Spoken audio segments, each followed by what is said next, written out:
तो फ्रेंड्स, आज मैं सिकंदराबाद डिवीज़न के अंतर्गत कंडक्ट करवाए गए टेक्नीशियन 3 के पेपर्स के सॉल्यूशन देखेंगे। इसलिए वीडियो के लास्ट तक बने रहे एवं वीडियो पसंद आए तो वीडियो को लाइक एवं चैनल को सब्सक्राइब करना ना भूलें। चलिए शुरू करते हैं। सबसे पहले देखेंगे कि यह पेपर साउथ सेंट्रल रेलवे के अंतर्गत जो सिकंदराबाद डिवीज़न आते हैं वहाँ पर ये पेपर टेक्नीशियन 3 पोस्ट के लिए कंडक्ट करवाया गया था, जो कि CNW मैकेनिकल डिपार्टमेंट के अंतर्गत ये पेपर 25% LDCE कोटा के अंतर्गत यह पेपर कंडक्ट करवाए गए थे। अगर बात करें एग्ज़ाम डेट का तो अभी हाल ही में 17 अगस्त 2024 को ये पेपर कंडक्ट करवाए गए थे, जिसमें अगर बात करें नंबर ऑफ क्वेश्चंस का तो इस पेपर के अंतर्गत टोटल 110 प्रश्न पूछे गए थे, जिसमें कैंडिडेट को केवल और केवल 100 प्रश्न का जवाब देना था, जिसके लिए कैंडिडेट को पूरे 2 घंटे का समय दिया गया था। साथ ही साथ इस पेपर के अंतर्गत 1/3 नेगेटिव मार्किंग का भी प्रावधान किए गए थे। आगे चलिए देखते हैं कि इस पेपर के अंतर्गत कौन कौन से प्रश्न पूछे गए थे। ये सारे कुछ आप इंस्ट्रक्शंस पेपर्स के देख सकते हैं। यहाँ पर आप 1/3 नेगेटिव मार्किंग का जो मेंशन किया गया है, तो आप जब भी पेपर अटैम्प्ट करें आप एक बार पूरे अच्छी तरीके से पेपर्स के जो सारे इंस्ट्रक्शन दिए गए होते हैं उनको पढ़ लिया करें। पहले प्रश्न की यहाँ पर बात करें, पहला प्रश्न पूछा गया है इंडियाज फर्स्ट पैसेंजर ट्रेन रैन इन ईयर, यानी भारत का पहली पैसेंजर ट्रेन वर्ष डैश में चलाया गया था। तो फर्स्ट ट्रेन की अगर बात करें तो भारत के अंतर्गत यह 16 अप्रैल 1853 में यह ट्रेन पहली बार भारत के अंतर्गत चलाया गया था, और यह चलाया गया था बोरीबंदर से लेकर थाने के बीच चलाया गया था, जिसका अगर बात करें डिस्टेंस का तो टोटल डिस्टेंस 34 किलोमीटर का था। और यह चलाया गया था उस समय भारत की अगर बात करें गवर्नर जनरल का तो उस समय लॉर्ड डलहौजी भारत के गवर्नर जनरल थे। इसी बिहाफ पर फादर ऑफ इंडियन रेलवे अगर बोला जाए तो गवर्नर लॉर्ड डलहौजी को बोला जाता है। तो यहाँ पर अगर बात करें 16 अप्रैल 1853 के बिहाफ पर अगर देखा जाए तो नियर बाई में 1854 दिया गया है। तो यहाँ पर ऑप्शन नंबर ए करेक्ट उत्तर हो जाएगा। नेक्स्ट प्रश्न यहाँ पर है which was the first metro in India, Bharat में पहली मेट्रो कौन सा था।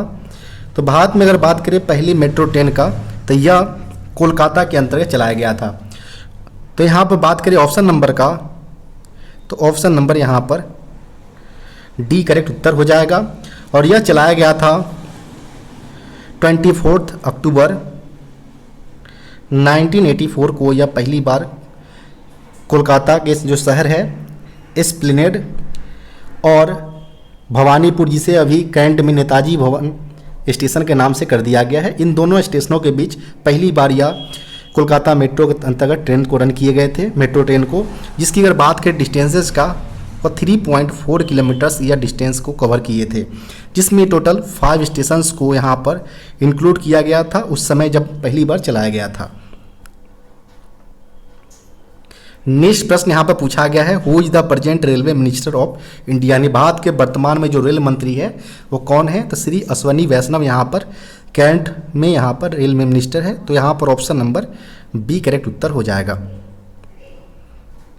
नेक्स्ट प्रश्न यहाँ पर है which one of the following is not a vowel, vowel यहाँ पर पूछा गया है। वोवेल और कॉन्सोनेंट्स यहाँ पर इंग्लिश फॉर्म में होते हैं, इसमें यहाँ पर बोला है कि वोवेल कौन कौन यहाँ पर ऑप्शन में नहीं है। यहाँ पर हम देखेंगे कि कौन कौन वोवेल होते हैं। तो वोवेल की अगर बात करें तो ए, ई, आई और ओ, यू, ये टोटल 5 जो अल्फ़ाबेटिकल जो होते हैं इसे वोवेल के तौर पर लिया जाता है। तो यहाँ पर हम बोला गया प्रश्न में कि कौन सा नहीं है, तो यहाँ पर ई हो जाएगा, ए हो जाएगा, इसके अलावा अगर बात करें तो ओ भी हो जाएगा, लेकिन क्यू यहाँ पर नहीं हो पाएगा। तो यहाँ पर ऑप्शन नंबर सी इसका सही उत्तर हो जाएगा। यहाँ पर नेक्स्ट प्रश्न जो पूछा गया है choose correct option for question number 5, 6 and 7। यहाँ पर एक प्रीपोजिशंस इन, ऑन, फॉर और ऑफ दिया गया है, जो सेंटेंस के अंतर्गत फिल इन द ब्लैंक्स यहाँ पर करने हैं, जिसके लिए 3 प्रश्न यहाँ पर एक साथ दिए गए हैं, जिसमें से यहाँ पर बताना है कि किस प्रश्न के लिए कौन सा सुटेबल प्रीपोजिशन यहाँ पर होगा।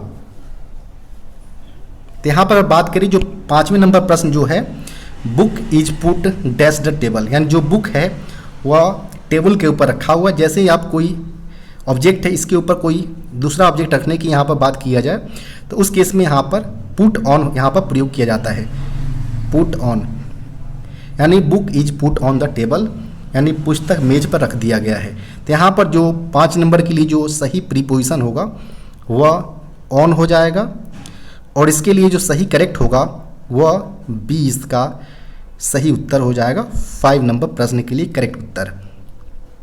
नेक्स्ट प्रश्न यहाँ पर बात करें 6ठे नंबर प्रश्न का, thank you dash for dash the assistant, यानी यहाँ पर बोला गया है जब भी किसी से आप सहायता लेते हैं तो उसके बिहाफ पर आप उसको कुछ करना पड़ता है। तो इस बिहाफ पर यहाँ पर अगर बात करें पोजीशन का, प्रीपोजिशंस का, तो thank you for the assistant यानी सहायता के लिए आपका धन्यवाद। तो यहाँ पर जो होगा प्रीपोजिशन वह फॉर का प्रयोग किया जाएगा, और यहाँ पर जो करेक्ट उत्तर होगा वो ऑप्शन नंबर सी करेक्ट उत्तर हो जाएगा 6 नंबर प्रश्न के लिए।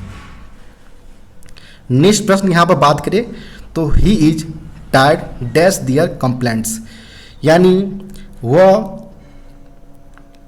उनकी शिकायतों से थक गया है, यानी जो काफ़ी अपनी जो शिकायत यहाँ पर किया है तो अपनी शिकायतों से थक गया है। तो जब भी इस तरह का सेंटेंस यहाँ फॉर्मेशन होता है तो यहाँ पर सिंपली जो होगा वह टायर्ड ऑफ मानी थका होना। तो यहाँ पर जो ऑफ आ जाए वो यहाँ पर प्रीपोजिशंस होता है जो सुटेबल इस सेंटेंस के लिए है। तो यहाँ पर ऑप्शन नंबर डी इसका सही उत्तर हो जाएगा जो 7 नंबर प्रश्न के लिए होगा करेक्ट ऑप्शन।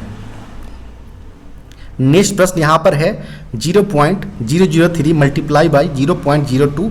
तो जब भी आप यहाँ पर पॉइंट के बाद 3 डिजिट दिया गया है और यहाँ पर पॉइंट्स के बाद 2 डिजिट्स दिए गए हैं, तो सिंपली जब आप 2 मल्टीप्लाई करें तो ऐसा यहाँ पर सिंपली 6 यहाँ पर होगा, और पहले वाले नंबर्स में यहाँ पर पॉइंट्स के बाद 3 नंबर से सेकेंड वाले में 2 डिजिट्स दिए गए हैं। तो सिंपली यहाँ पर ऐसा मल्टीप्लाई करेगा कि यहाँ पर सिंपली 4 टाइम तक 0 प्लेस कर दे और ऑटोमेटिक 6 आपका 5वां पॉइंट्स हो जाएगा। तो इस प्रकार आपका प्रोडक्ट करने पर इस प्रकार यहाँ पर आएंगे। यहाँ पर बात करें इस प्रकार के ऑप्शन का, तो यहाँ पर ऑप्शन नंबर सी यहाँ पर सही उत्तर हो जाएगा। नेक्स्ट प्रश्न यहाँ पर है what is the average of first 20 natural numbers, पहले 20 नेचुरल नंबर्स का यहाँ पर एवरेज यानी औसत निकालना है। तो चूंकि आप जानते हैं कोई नेचुरल नंबर जो होता है वह natural numbers 1 2 3 4 dot dot dot आगे तक जा सकता है। तो यहाँ पर पहला जो 20 नेचुरल नंबर्स होगा इनका सबसे पहले हमें सम निकालना पड़ेगा, कितना आएगा। सम को उसी टोटल 20 नंबर से जब डिवाइड करेंगे आप तो यहाँ पर इस दिए गए प्रश्न के लिए उसका एवरेज निकल कर आएगा। तो यहाँ पर सिंपली सारे को आप ऐड करेंगे 1 + 2 + 3 और यहाँ पर 20 नंबर्स तक है, 20 नंबर्स तक ऐड करेंगे और सिंपली टोटल नंबर जितना 20 नंबर है हमारा 20 से सिंपली डिवाइड कर देंगे। तो जो आपका यहाँ पर निकल कर आएगा दोनों 1 से लेकर 20 तक ऐड करने पर वो आपका 210 आएगा। 20 से जब आप डिवाइड करेंगे तो आपका सिंपली 10.5 निकल कर आएगा जो इस दिए गए प्रश्न के लिए एवरेज होगा। तो यहाँ पर बात करें ऑप्शन नंबर का, तो ऑप्शन नंबर यहाँ पर बी इसका सही उत्तर हो जाएगा। नेक्स्ट प्रश्न यहाँ पर है what is the value of x in the equation, ये दिए गए इक्वेशन में यहाँ पर x का वैल्यू पूछा गया है। तो सिंपली यहाँ पर 3x लेफ्ट साइड रहने दे और राइट साइड में सिंपली -15 और 16 को यहाँ पर ले जाएंगे तो 15 + 16 जो कि इक्वल होगा 21 का, और यहाँ पर 3 से 7 टाइम में 21 कट जाएगा तो x का वैल्यू जो निकल कर आएगा वो आपका 7 निकल कर आएगा। तो यहाँ पर बात करें ऑप्शन नंबर का, तो ऑप्शन नंबर यहाँ पर सी इसका सही उत्तर हो जाएगा।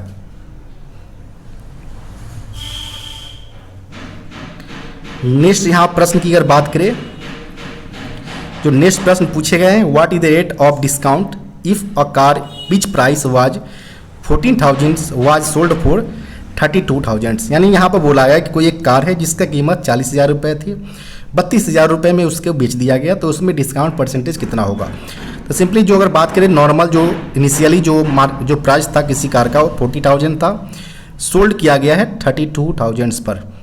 तो यहाँ पर बात करें अगर कि ये आपका सेलिंग प्राइस हो गया, ये आपका कॉस्ट प्राइस हो गया।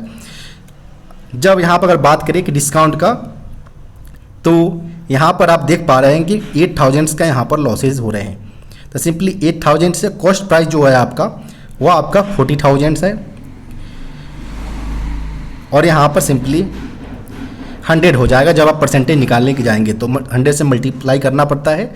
यहाँ पर 5th टाइम में कट जाएगा, जब 5 से 20 टाइम्स में 100 कट जाएगा, यानी यहाँ पर टोटल जो निकल कर आएगा वो 20% निकल कर आएगा। तो यहाँ पर जो सही उत्तर होगा वो ऑप्शन नंबर बी इसका सही उत्तर हो जाएगा। नेक्स्ट प्रश्न यहाँ पर है, what is the square root of 9025।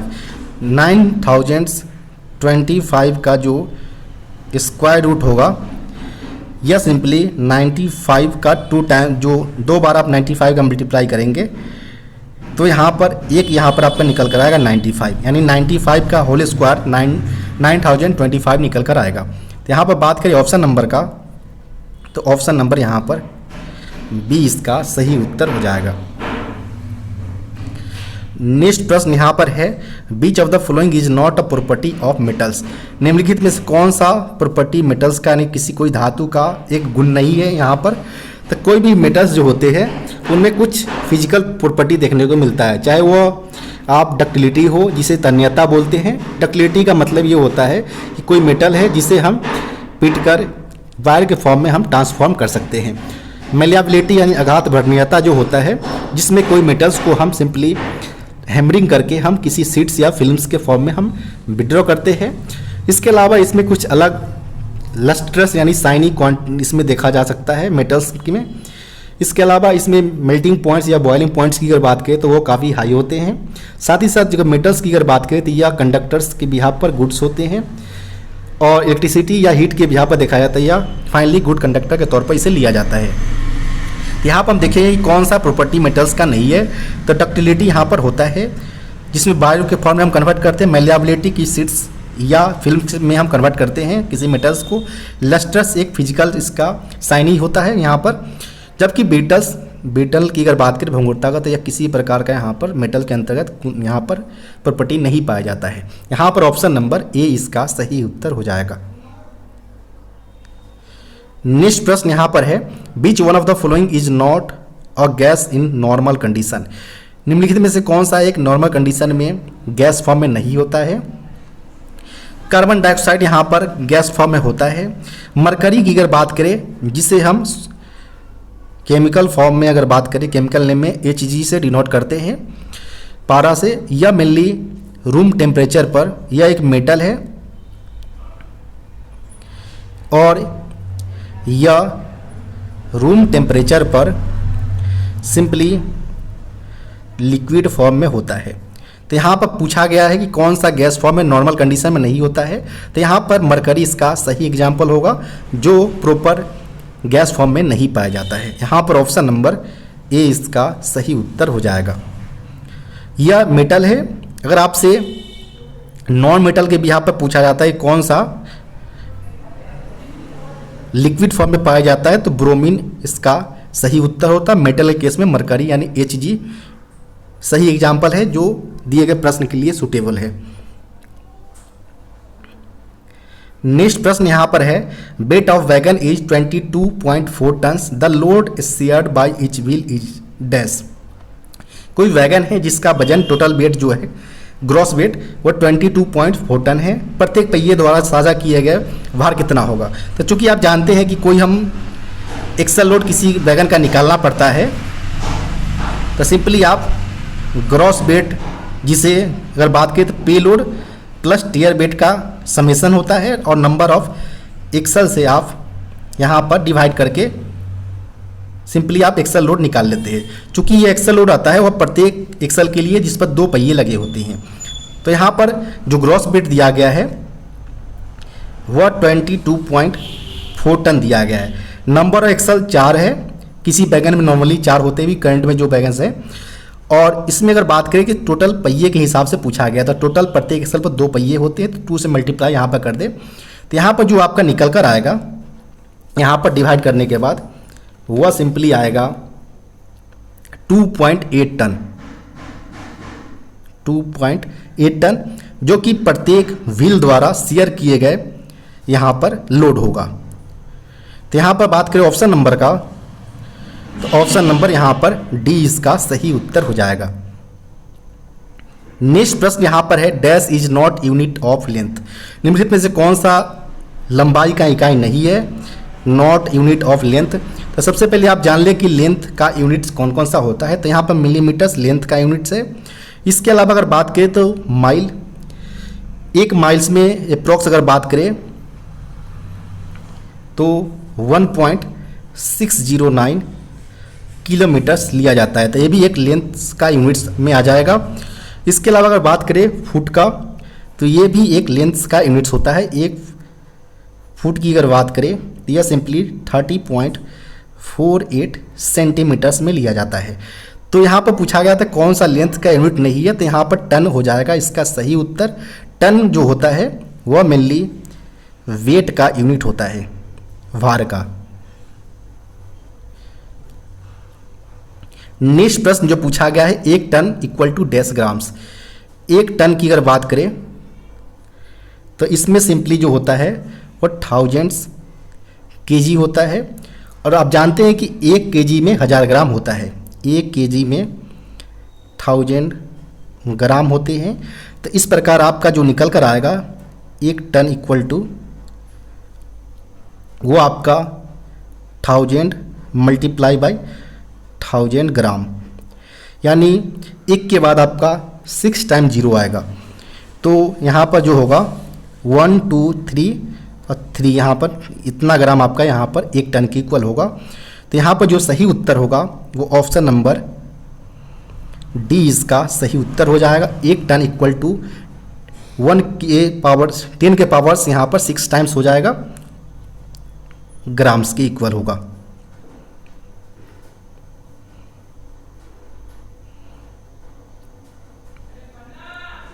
Next प्रश्न यहाँ पर है half litres is equal to.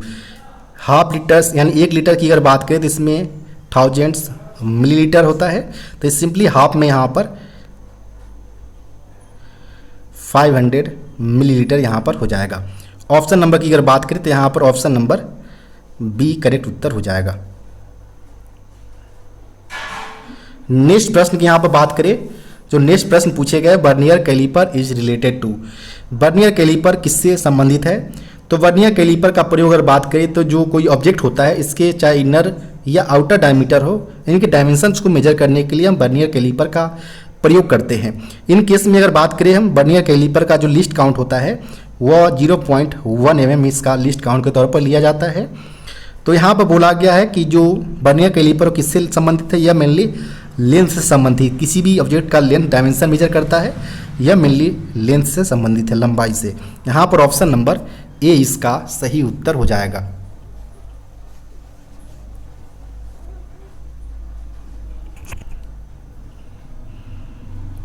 Next प्रश्न यहाँ पर है what will be the area of rectangle having length 13 mm and width 16 mm।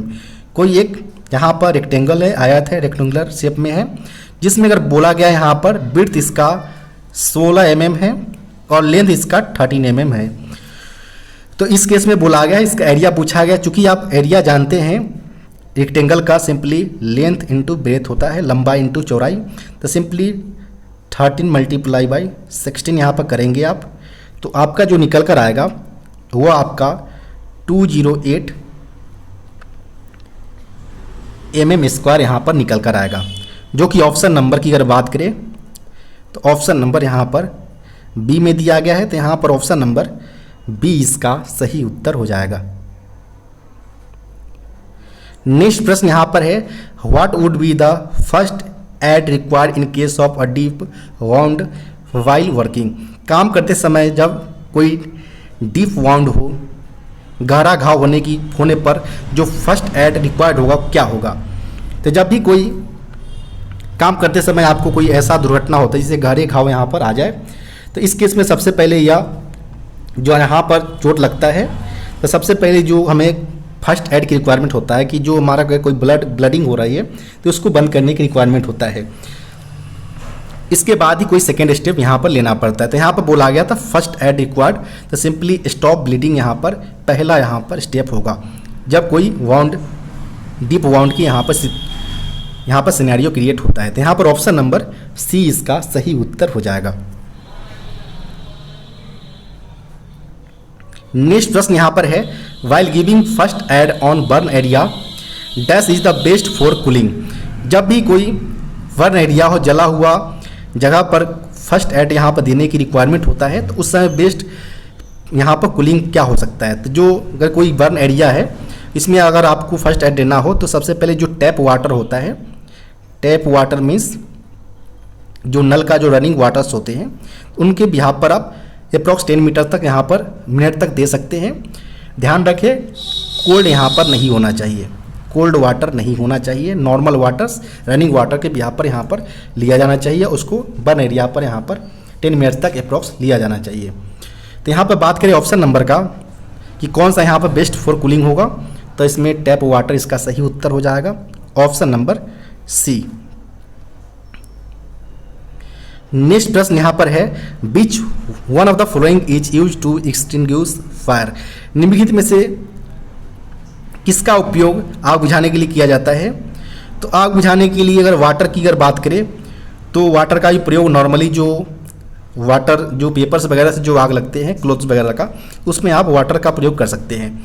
Foam का ही प्रयोग किया जाता है। और केमिकल की अगर बात करें, डीसीपी जो ड्राई केमिकल पाउडर वगैरह जो रिसेंटली एसी कोच वगैरह में यहाँ पर कैरी किए जाते हैं, अलग अलग नंबर्स में यहाँ पर होते हैं, जो कि लगभग सारे टाइप्स के यहाँ फायर्स के लिए यहाँ पर डीसीपी सूटेबल होते हैं बुझाने के लिए। तो यहाँ पर बात करें ऑप्शन नंबर का, तो ऑप्शन नंबर यहाँ पर डी इसका सही उत्तर हो जाएगा, all of the above.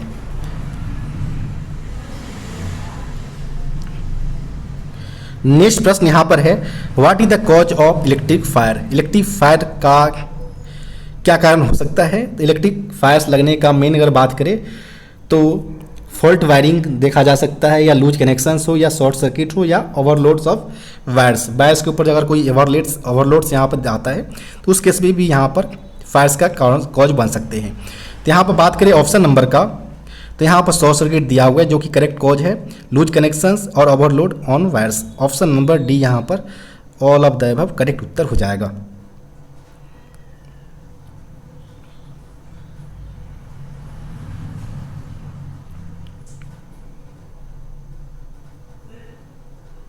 Next प्रश्न यहाँ पर बात करें, नेक्स्ट प्रश्न पूछे गए हैं, when should PPE kit be used.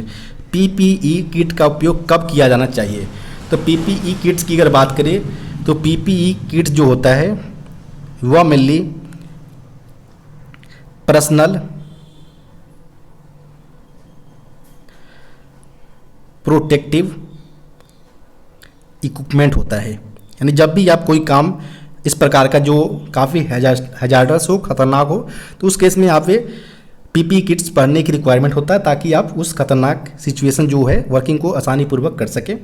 तो इस बिहाफ पर आपको यहाँ पर बोला गया है कि पीपीई किट्स का कब उपयोग किया जाना चाहिए। तो ड्यूरिंग यहाँ पर कंफर्टेबल्स के लिए नहीं, इंस्पेक्शन ऑफ ऑफिसर नहीं हो सकता है, यहाँ पर इच्छा के अनुसार भी नहीं हो सकता एज पर विश। यहाँ पर when there is risk of hazard, जहाँ भी खतरे का खतरा यहाँ पर दिखे आपको वर्क्स के अंतर्गत, तो उस केस में आप यहाँ पर पीपी किट्स का उपयोग कर सकते हैं। यहाँ पर ऑप्शन नंबर सी करेक्ट उत्तर हो जाएगा। नेक्स्ट प्रश्न यहाँ पर है, two arm of fork lifter are called.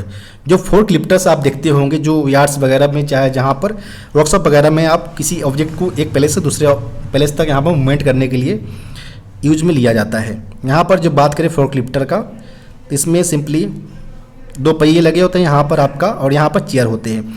यहाँ पर एक इस प्रकार का आगे की तरफ निकला हुआ पोर्शन होता है जो चेन के साथ यहाँ पर हाउजिंग्स के साथ यहाँ पर लगे होते हैं, और यह लिफ्टिंग आर्म होता है, लिफ्टिंग आर्म।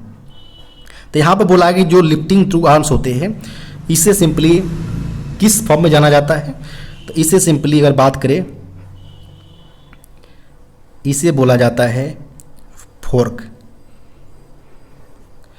ऑप्शन नंबर की अगर बात करें तो ऑप्शन नंबर यहाँ पर बी करेक्ट उत्तर हो जाएगा। नेक्स्ट प्रश्न जो पूछा गया है, what do yellow strip on and wall panels of coach represent. यानी कोच के अंतिम पैनल्स पर लगी पीली पट्टियाँ क्या दर्शाता है। तो यह मेनली जो येलो स्ट्रिप्स जो होते हैं वो जो एंड वॉल्स के ऊपर लगे होते हैं, यह मेनली येलो एंटी टेलीस्कोपिक जो होते हैं उनको यह रिप्रेजेंट करते हैं। यहाँ पर ऑप्शन नंबर बी करेक्ट उत्तर हो जाएगा।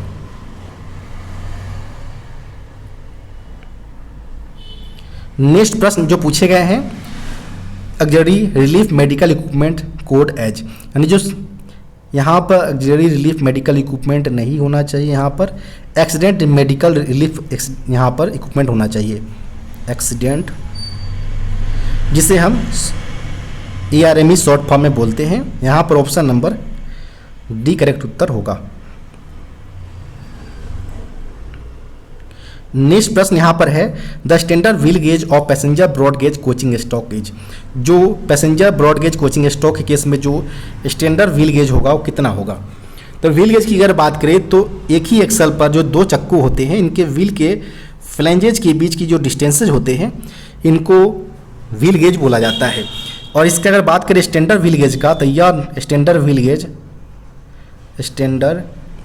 व्हील गेज जो होता है वो 1600 mm होता है, जिसे हम ऑफ लोड कंडीशन में मेजर किया जाना चाहिए। यहाँ पर बात करें ऑप्शन नंबर का, तो ऑप्शन नंबर यहाँ पर बी करेक्ट उत्तर हो जाएगा। नेक्स्ट प्रश्न यहाँ पर है, the length our buffer of ICF coach, ICF coach की लेंथ अवर बफर पूछा गया कितना mm होगा। तो लेंथ अवर बफर की अगर बात करें ICF कोच का लेंथ अवर बफर, तो यह मेनली 21,337 mm जो होता है, यह बॉडी का होता है, जिसे आप हेड स्टॉक बोलते हैं। वहीं अगर बात करें लेंथ अवर बफर, तो यह 22,297 mm लेंथ अवर बफर होता है। लेंथ अवर बॉडी या हेड स्टॉक बोला जाए तो 21,337 mm होगा। यहीं अगर बात करें विड्थ का, कि विड्थ कितना होता है ICF कोचेज का, तो विड्थ होता है 3245 mm, 3245 mm होता है।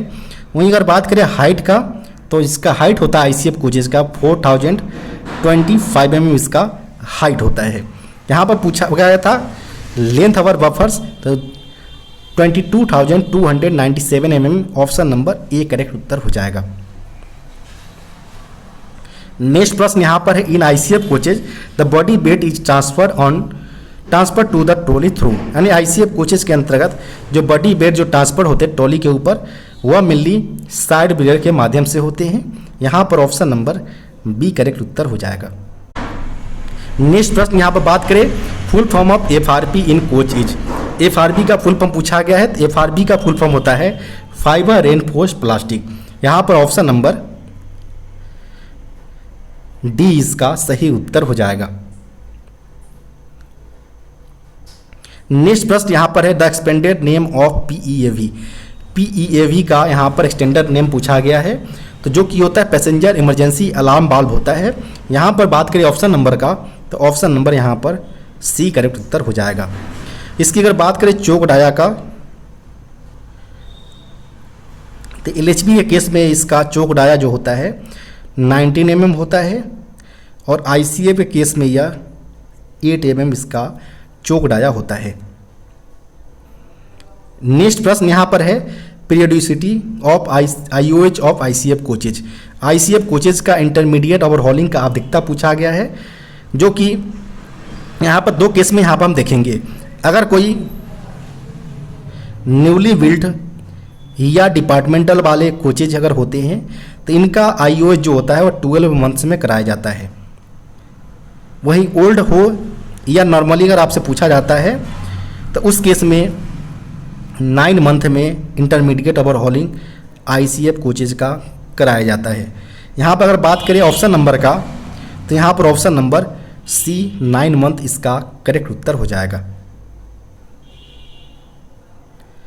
नेक्स्ट प्रश्न यहाँ पर, the maximum standard buffer height above rail level to centre of buffer, maximum standard buffer height पूछा गया है बफर्स का रेल लेवल के सेंटर लाइन से। यहाँ पर तो यहाँ पर हम देखेंगे कि मैक्सिमम जो हाइट होता है 1105 mm होता है। वहीं अगर बात करें मिनिमम एम्प्टी कंडीशन में यह 1090 mm। वहीं अगर बात करें मिनिमम लोडेड कंडीशन में, तो यह 1030 mm होता है। चूँकि प्रश्न में मैक्सिमम पूछा गया था, तो 1105 mm इसका करेक्ट उत्तर हो जाएगा। ऑप्शन नंबर डी यहाँ पर सही होगा। नेक्स्ट प्रश्न यहाँ पर है, how many emergency window are provided in ACICF coaches. ACICF coaches में यहाँ पर नंबर ऑफ इमरजेंसी विंडो पूछा गया है, जो कि 4 के नंबर्स में प्रत्येक कोचेज में अवेलेबल होते हैं। यहाँ पर ऑप्शन नंबर बी करेक्ट उत्तर हो जाएगा। नेक्स्ट प्रश्न यहाँ पर पूछा गया है, item checked in rolling in examination, rolling in एवं rolling out in ICF coaches is और आर। जब भी कोई थ्रू की गाड़ी हो या कोई टर्मिनेटिंग गाड़ी होता है तो उसमें यहाँ पर कोई रोलिंग इन एग्जामिनेशंस हो या रोलिंग आउट एग्जामिनेशंस के यहाँ पर रिक्वायरमेंट होता है, चाहे वो ICF हो या अदर टाइप के भी जितने भी कोचिंग ट्रेंस हो, तो उस केस में यहाँ पर रिक्वायरमेंट होते हैं। इनके अगर बात करें रोलिंग इन या आउट्स के एग्जामिनेशंस का जो इंटरवल होता है वह अप्रॉक्स 250 किलोमीटर से लेकर 350 किलोमीटर्स की बिहाफ पर इसका TXR पॉइंट्स यहाँ पर बना होता है, जहाँ पर इसका रोलिंग इन एवं रोलिंग आउट परीक्षण प्रॉपर रूप से किया जाता है। तो इस केस में जो गाड़ी की जो स्पीड होना चाहिए वो मैक्सिमम 30 kmph से कम ही होना चाहिए। मैक्सिमम यह लिमिट रखा गया है 30 kmph। जब भी यह इंटर करता है तो उस दौरान 30 kmph से कम स्पीड यहाँ पर होना चाहिए। यहाँ पर देखेंगे जो रोलिंग इन एवं रोलिंग आउट के दौरान जो पार्ट्स यहाँ पर चेक किए जाते हैं, आइटम टू बी चेक्ड, तो इसमें सबसे पहले आपका हैंगिंग पार्ट्स हो, ब्रोकन पार्ट्स हो या मिसिंग पार्ट्स हो किसी बोगी का, या तो उस केस में यहाँ पर देखा जाना चाहिए। कोई हॉट एक्सल का समस्या आ रहा है तो आप यहाँ पर देख सकते हैं, ब्रेक बाइंडिंग समस्या हो, कोई जलता हुआ आइटम्स हो तो उस यहाँ पर देख सकते हैं, बफर हाइट वेरिएशंस हो, ये सारे यहाँ पर पार्ट्स रोलिंग इन एवं आउट्स के दौरान यहाँ पर देखा जाना चाहिए। तो यहाँ पर बात करें ऑप्शन नंबर का, तो ऑप्शन नंबर यहाँ पर D all of the above इसका सही उत्तर हो जाएगा। नेक्स्ट प्रश्न यहाँ पर है, maximum permissible speed of ICF coaches. ICF coaches का जो मैक्सिमम परमिसिबल स्पीड है वह 110 kmph है। जबकि अगर बात करें LHB जो 160 kmph इसका है, LHB कोचों का। यहाँ पर बात करें ऑप्शन नंबर का, तो ऑप्शन नंबर यहाँ पर बी इसका सही उत्तर हो जाएगा। नेक्स्ट प्रश्न यहाँ पर पूछे गए हैं, type of bearing used in ICF coaches. ICF coaches में किस प्रकार के बियरिंग का प्रयोग किया जाता है? तो ICF कोचेज में मेनली जो होता है वह double row self aligned spherical roller bearing का प्रयोग किया जाता है। यहाँ पर ऑप्शन नंबर ए करेक्ट उत्तर हो जाएगा। इसके अलावा अगर बात करें CTRV का, तो CTRV का प्रयोग वंदे भारत हो, LHB कोचेज हो, या जो कैसनव बोगी आप देखते होंगे वहाँ पर भी कैसनव बोगी में CTRV E एवं K टाइप्स के अलग अलग प्रकार के यहाँ पर CTRV का प्रयोग किया जाता है। इसके अलावा अगर बात करें UIC ट्रॉली, जिसमें BBZ से अभी वर्तमान प्रयोग में मोस्टली लिए जाते हैं, जिसमें सिलिंड्रिकल रोलर बियरिंग का प्रयोग किया जाता है। नेक्स्ट प्रश्न यहाँ पर है, maximum temperature limit for Timken CTBU। Timken CTBU का यहाँ पर मैक्सिमम टेम्परेचर पूछा गया है। CTBU यानी कार्टिज टेपर बियरिंग यूनिट्स का यहाँ पर मैक्सिमम टेम्परेचर पूछा गया, जो कि 80 डिग्री सेल्सियस होता है। और यह मेनली अगर बात करें तो LHB कोचों के अनुसार यहाँ पर देखा जाता है। यहाँ पर ऑप्शन नंबर ए इसका सही उत्तर हो जाएगा। नेक्स्ट प्रश्न यहाँ पर है, in bio toilets human waste is converted into. जो रेलवे ट्रेन्स के अंतर्गत जो अलग अलग प्रकार के जो बायो टॉयलेट्स हो या CTS जो लगे होते हैं, तो इसमें बोला गया है बायो टॉयलेट्स के बारे में जो ह्यूमन वेस्ट को कन्वर्ट किया जाता है। तो इसके लिए जो होता है बायो डाइजेस्टर टैंक लगा होता है, डाइजेस्टर टैंक लगा होता है, जिसके अंतर्गत बात करें तो एनरोबिक बैक्टीरिया होता है, रोबिक बैक्टीरिया होता है, जिसके बिहार पर जो भी वेस्ट आते हैं इसको यह बायोडाइजेस्टर के अंतर्गत सिंपली डिकम्पोज करता है। डिकम्पोज करने के बाद यह मीथेन की अगर बात करें तो कार्बन डाइऑक्साइड प्लस वाटर यहाँ पर परिवर्तित करता है यहाँ पर। तो यहाँ पर अगर बात करें, जो प्रश्न में पूछा गया था कि ह्यूमन वेस्ट को किस रूप में कन्वर्ट करता है, तो यह मेनली वाटर एवं गैसेज में मीथेन एवं कार्बन डाइऑक्साइड को यहाँ पर कन्वर्ट करता है। तो यहाँ पर ऑप्शन नंबर की अगर बात करें तो ऑप्शन नंबर यहाँ पर ए करेक्ट उत्तर हो जाएगा। गैस में यहाँ पर मेथेन जिसे CH4 से डिनोट करते हैं और कार्बन डाइऑक्साइड CO2 से, ये दो प्रकार के गैस यहाँ पर इसके साथ निकलते हैं। नेक्स्ट प्रश्न यहाँ पर है, as per board guidelines how much maintenance time should be given to a 24 coach length trains during primary maintenance. जब भी यहाँ पर बोला गया कि नए जो रेलवे बोर्ड गाइडलाइंस के अनुसार यहाँ पर बोला गया कि जब भी कोई कोचेज, चाहे वो 24 कोचेज का लेंस का अगर कोई ट्रेन है जो प्राइमरी मेंटेनेंस के लिए पिट लाइन पर आता है, तो वहाँ पर उसको मेंटेनेंस के लिए जो टाइम रिक्वायरमेंट होगा वो कितना टाइम रिक्वायरमेंट होगा, तो वह मेनली 6 आवर्स का उनको समय पीरियड दिया जाता है प्राइमरी मेंटेनेंस के लिए। तो यहाँ पर बात करें ऑप्शन नंबर का, तो ऑप्शन नंबर यहाँ पर बी इसका सही उत्तर हो जाएगा। प्राइमरी मेंटेनेंस के बाद उनको ट्रेन को प्रॉपर फ्रेश BPC जारी किया जाता है जिसके यहाँ पर वो ट्रैवल करते हैं। नेक्स्ट प्रश्न की बात करें, the wheel gauge measures. Wheel gauge जो होता है सिंपली एक एक्सल पर दो चक्कों के दो फ्लेंजों के बीच के डिस्टेंस को मेजर करता है। तो यहाँ पर जो सही उत्तर होगा वो ऑप्शन नंबर सी इसका सही उत्तर हो जाएगा। The distance between the phalanges of two wheels on same axles.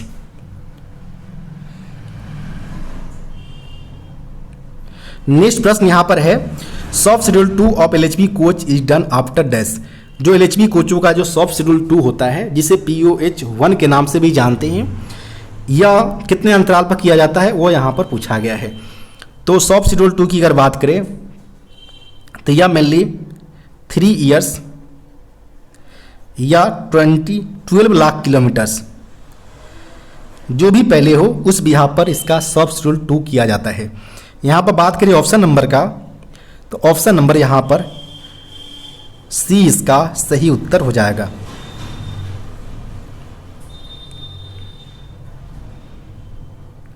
Next प्रश्न पूछे गए हैं, what is the wheel base of LHB bogie. LHB bogie में मेनली जो बोगी यूज किया जाता है वो फिएट बोगी, फैब्रिका इटालियाना डी ऑटोमोबाइल ट्रोइनो इसका फुल फॉर्म होता है। इसके अगर बात करें व्हील बेस का तो यह मेनली 2560 mm इसका व्हील बेस होता है। यहाँ पर ऑप्शन नंबर ए करेक्ट उत्तर हो जाएगा। इसके अलावा अगर बात करें ICA बोगी का, तो ICA बोगी का व्हील बेस जो होता है 2896 mm होता है। वंदे भारत की अगर बात करें तो वंदे भारत का जो व्हील बेस होता है 2700 mm होता है। कैसना बोगी की अगर बात करें तो कैसना बोगी की जो व्हील बेस होता है 2000 ± 5 mm इसका व्हील बेस होता है।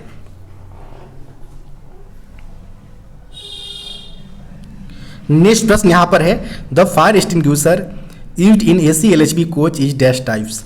जो AC LHB कोचों में जो फायर एक्सटिंग्विशर्स यूज किया जाता है वो मेनली DCP टाइप्स का होता है, ड्राई केमिकल पाउडर टाइप्स का। यहाँ पर ऑप्शन नंबर बी इसका सही उत्तर हो जाएगा। नेक्स्ट प्रश्न यहाँ पर है, फुल फॉर्म ऑफ CBC का फुल फॉर्म पूछा गया है, तो यह सेंटर बफर कपलर्स होता है। यहाँ पर ऑप्शन नंबर की बात करें तो ऑप्शन नंबर यहाँ पर बी करेक्ट उत्तर हो जाएगा। सेंटर बफर कपलर की अगर बात करें तो इसमें H टाइप का प्रयोग LHB कोचों में किया जाता है, और E टाइप की अगर बात करें तो यह मेनली वैगन के अंतर्गत इसका प्रयोग किया जाता है। वहीं अगर बात करें वंदे भारत के अंतर्गत तो वंदे भारत जो ट्रेन है इसमें सेमी परमानेंट यानी डिलेनर कपलर्स का प्रयोग किया जाता है। वहीं मेमू ट्रेन जो चलते हैं उसमें सैको कपलर्स का प्रयोग किए जाते हैं। नेक्स्ट प्रश्न यहाँ पर है, advantage of LHB of coach over ICF is. जो LHB कोच का ICF कोचेस के मुकाबले क्या एडवांटेज है, चलाने का क्या फ़ायदा है, वो यहाँ पर पूछा गया है।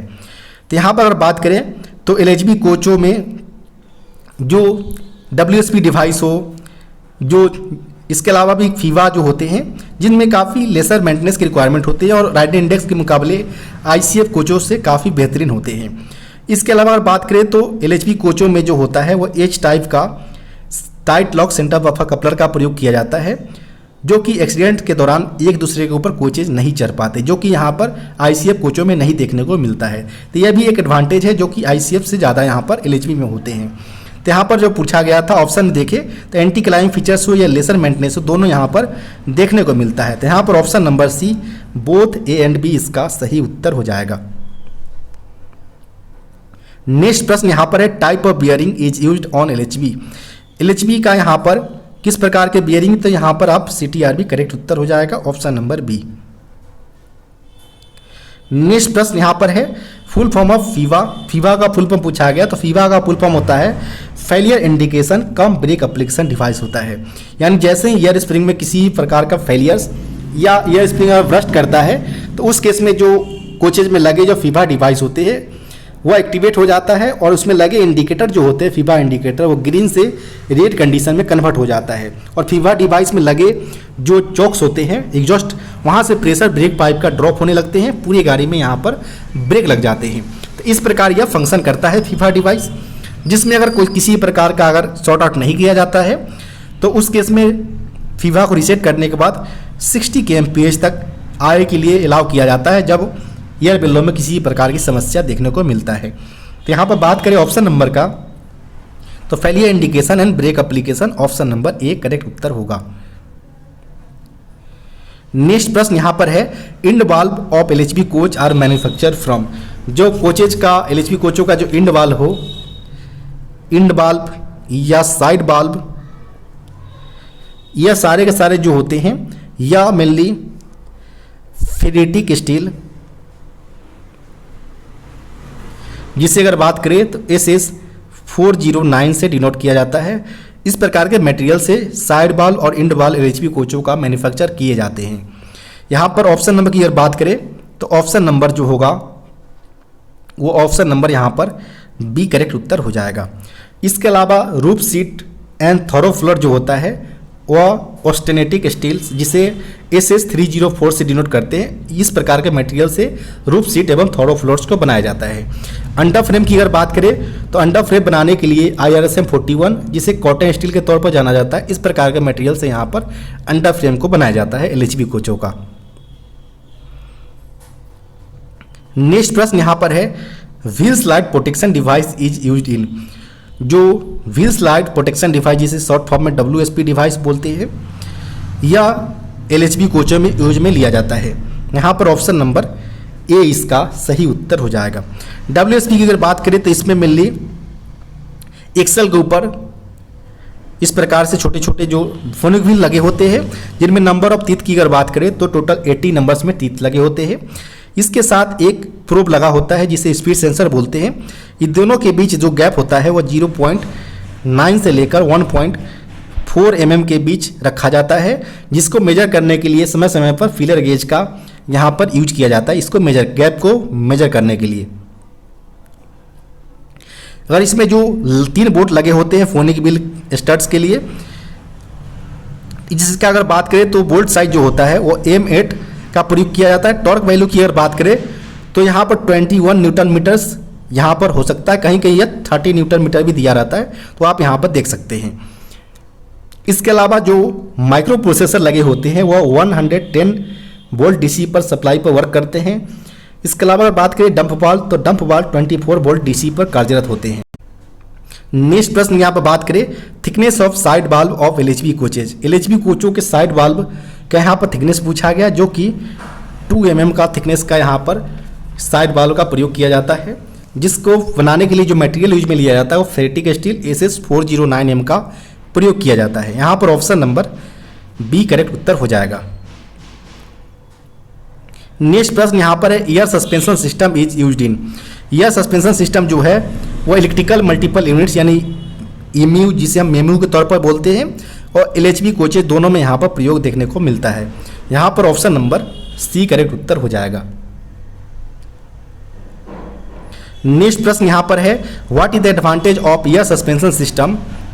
एयर सस्पेंशन सिस्टम लगाने का क्या एडवांटेज है, तो इसका पहला एडवांटेज यह है कि जो एयर स्प्रिंग का जो स्टिफनेस होता है वो लोड के प्रोपोर्शनेट होते हैं, यानी जब आपका लोड इंक्रीज करता है तो उसी अनुसार आपका लेवलिंग वाल्व द्वारा प्रेशर यहाँ पर एयर बेलों में भेजा जाता है। जब आपका लोड डाउन होता है तो उसी प्रकार लेवलिंग वाल्व द्वारा जो लगे होते हैं उसे एग्जॉस्ट पोर्ट से बाहर प्रेशर को ड्रॉप कर देता है, यानी यह प्रॉपर एक समान रूप से यहाँ पर जैसा लोड हो उसी प्रोपोर्शन में यहाँ पर उसका स्टिफनेस होता है। साथ ही साथ नॉर्मल जो कॉइल स्प्रिंग होते थे सेकेंडरी सस्पेंशन में, उसके मुकाबले में ज़्यादा पे लोड कैपेसिटी यहाँ पर कैरी करने के लिए कैपेबल होते हैं। साथ ही साथ उसके मुकाबले में ज़्यादा यहाँ पर राइडिंग इंडेक्स, बेहतर राइडिंग इंडेक्स देखने को मिलता है यहाँ पर। तो यह सारे यह स्प्रिंग लगाने, सिस्टम लगाने का यहाँ पर एडवांटेज होता है। तो यहाँ पर बात करें ऑप्शन नंबर का, तो कंस्टेंट स्टिफनेस नहीं होता है यहाँ पर, लोड के प्रोपोर्शनेट यहाँ पर देखने को मिलता है।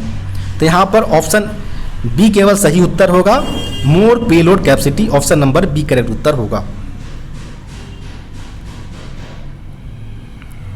नेक्स्ट प्रश्न यहाँ पर है, what which one is not a cause of wheel shelling. Wheel shelling का निम्नलिखित में से कौन सा एक कॉज नहीं है। तो सबसे पहले आप जान लें कि व्हील सेलिंग होता क्या है।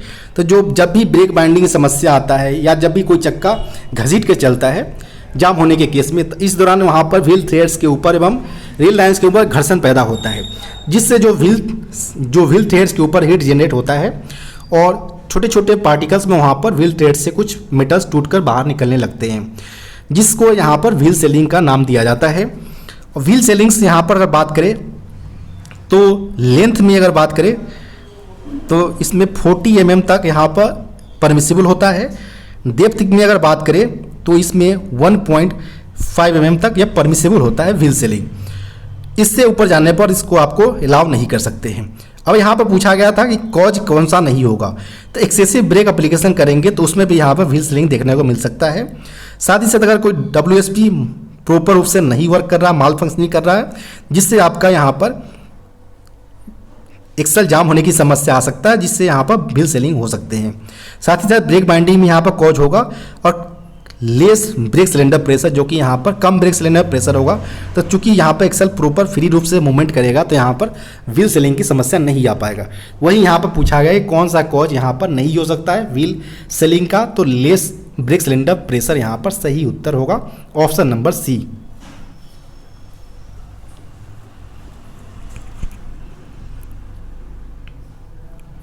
नेक्स्ट प्रश्न यहाँ पर है, maximum wheel diameter of LHB coach is dash. जो LHB कोचों का यहाँ पर मैक्सिमम व्हील डायमीटर पूछा गया है। तो यहाँ पर हम अलग अलग टाइप्स को यहाँ पर व्हील डायमीटर देखेंगे। सबसे पहले अगर बात करें हम LHB कोचों का, तो LHB कोचों का नए चक्कों का व्यास 915 mm, सॉफ्ट रिन्यूएबल साइज जो होता है वो 862 mm होता है, जबकि कंडम लिमिट जो होता है वो 845 mm होता है। कहीं कहीं पर आपको 855 mm भी दिया जा सकता है ऑप्शन, तो ऑप्शन के अनुसार आप चूज करें। सेकेंड यहाँ पर बात करें ICF कोचों का, तो ICF कोचों का नए चक्कों का व्यास 915 mm, सॉफ्ट रिन्यूएबल साइज की अगर बात करें तो 837 mm होता है, जबकि अगर बात करें कंडम लिमिट्स का तो 825 mm इसका कंडम लिमिट्स होता है। जबकि वंदे भारत की अगर बात करें तो वंदे भारत में जो चक्के प्रयोग किए जाते हैं वो फोर्ज व्हील्स का प्रयोग किए जाते हैं। इसका नए चक्कों का व्यास 952 mm, कंडम लिमिट जो सॉफ्ट रिन्यूएबल की अगर बात करें तो 896.5 mm इसका सॉफ्ट रिन्यूएबल साइज होता है और 877 mm पर इसको हम सर्विस से विड्रॉ करते हैं। इसके अलावा अगर बात करें जो BCN या बॉक्सन वैगन जो होता है, जिसका नए चक्कों का व्यास 1000 mm होता है और इसका सॉफ्ट रिन्यूएबल साइज की अगर बात करें तो 919 mm, 906 mm पर इसको कंडम कर दिया जाता है। इसके अलावा बात करें BLC बोगी लो प्लेटफॉर्म कंटेनर वैगन्स का, जो कि एक यूनिट्स में चलते हैं, तो यहाँ पर इसका नए चक्कों का व्यास 840 mm होता है। सॉफ्ट रिन्यूएबल साइज की अगर बात करें तो 793 mm, कंडम लिमिट जो होता है वह 780 होता है, 780 mm पर हम इसको सर्विस से कंडम कर सकते हैं। तो इस प्रकार आप अलग अलग प्रकार के यहाँ पर नए चक्कों का व्यास, सॉफ्ट रिन्यूएबल साइज एवं कंडम लिमिट्स आप दे सकते हैं। प्रश्न में केवल LHB कोचों का नए चक्कों का व्यास पूछा गया था, तो 915 mm यहाँ पर करेक्ट उत्तर हो जाएगा, ऑप्शन नंबर सी। नेक्स्ट यहाँ प्रश्न पूछा गया है, LWFAC LHB कोचों में डैश प्रकार का कोच है। तो L यहाँ पर LHB को इंडिकेट करता है, W वेस्टिबुल का, AC होता है एयर कंडीशन को, और F जो यहाँ पर इंडिकेट किया जा रहा है वो फर्स्ट AC के लिए यहाँ पर होता है।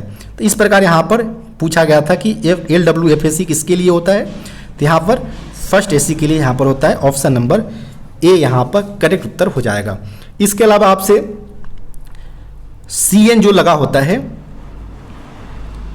CN मेनली जो LHB वाले जो कोच के जो कोड्स होते हैं वह मेनली 3 टीयर्स के लिए यहाँ पर 3 AC टीयर के लिए प्रयोग किया जाता है।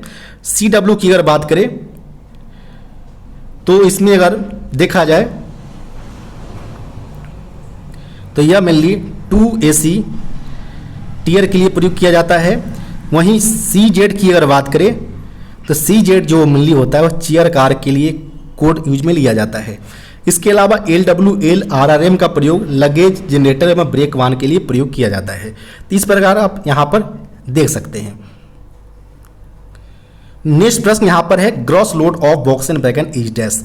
वॉक्सवैगन का यहाँ पर ग्रॉस लोड पूछा गया है कितना होता है। तो सबसे पहले यहाँ पर बात करें वॉक्सवैगन का लेंथ अवर बॉडी या हेड स्टॉक आप बोल सकते हैं, यह होता है 9784 mm होता है।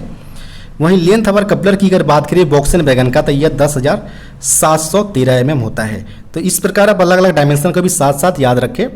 यहाँ पर ग्रॉस लोड के लिए अगर चले तो ग्रॉस लोड के लिए सबसे पहले हम वॉक्सवैगन के टियर बेड की अगर बात करें तो यह 23.2 टन होता है। वहीं पे लोड कैपेसिटी की अगर बात करें जो इसमें कमोडिटी लोड किए जा सकते हैं उसे पे लोड बोला जाता है। इसमें मैक्सिमम पे लोड कैपेसिटी जो होता है 58.08 टन होता है। जब आप टियर बेड एवं पे लोड कैपेसिटी को जोड़ ऐड करते हैं तो यह आपका ग्रॉस बेड होता है जो टोटल वैगन का होता है। यह निकल कर आएगा आपका 81.28 टन इसका निकल कर आएगा जो कि ग्रॉस बेड होगा या ग्रॉस लोड होगा। तो यहाँ पर ऑप्शन की तरफ अगर चले तो ऑप्शन यहाँ पर बी में इस प्रकार का दिया गया है। तो ऑप्शन नंबर यहाँ पर बी इसका सही उत्तर हो जाएगा।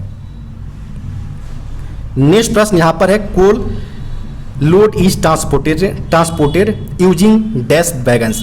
जो कोल का ट्रांसपोर्टेशन किया जाता है किस प्रकार के वैगन के माध्यम से किया जाता है। तो कोल को यूज करने के लिए हम बक्से का भी प्रयोग करते हैं, बॉक्सेन का, बॉक्स एचएल का भी करते हैं, और एक इसमें बोवारेन जो होता है करंट में लिया जाता है जो hopper wagon bottom recharge wagon है, इसका भी प्रयोग यहाँ पर कोयले के लिए ट्रांसपोर्टेशन के लिए लिया जाता है। यहाँ पर all of the above option number D correct उत्तर हो जाएगा। नेक्स्ट प्रश्न यहाँ पर पूछे गए हैं tier bed of BCN wagon. BCN wagon का यहाँ पर टियर बेड पूछा गया है। तो यहाँ पर अगर बात करें सबसे पहले हम देखेंगे लेंथ अवर बॉडी जो BCN वैगन का है वो 14,500 mm इसका लेंथ अवर बॉडी या लेंथ अवर हेड स्टॉक बोल सकते हैं। लेंथ अवर कपलर की अगर बात करें तो यह 15,429 mm इसका लेंथ अवर कपलर होता है BCN वैगन का। तो यहाँ पर एक साथ आप अलग अलग डायमेंशन को भी साथ में याद रखें। यहाँ पर सबसे पहले देखेंगे कि टियर बेड जो होता है BCN वैगन का वह 27.20 टन होता है।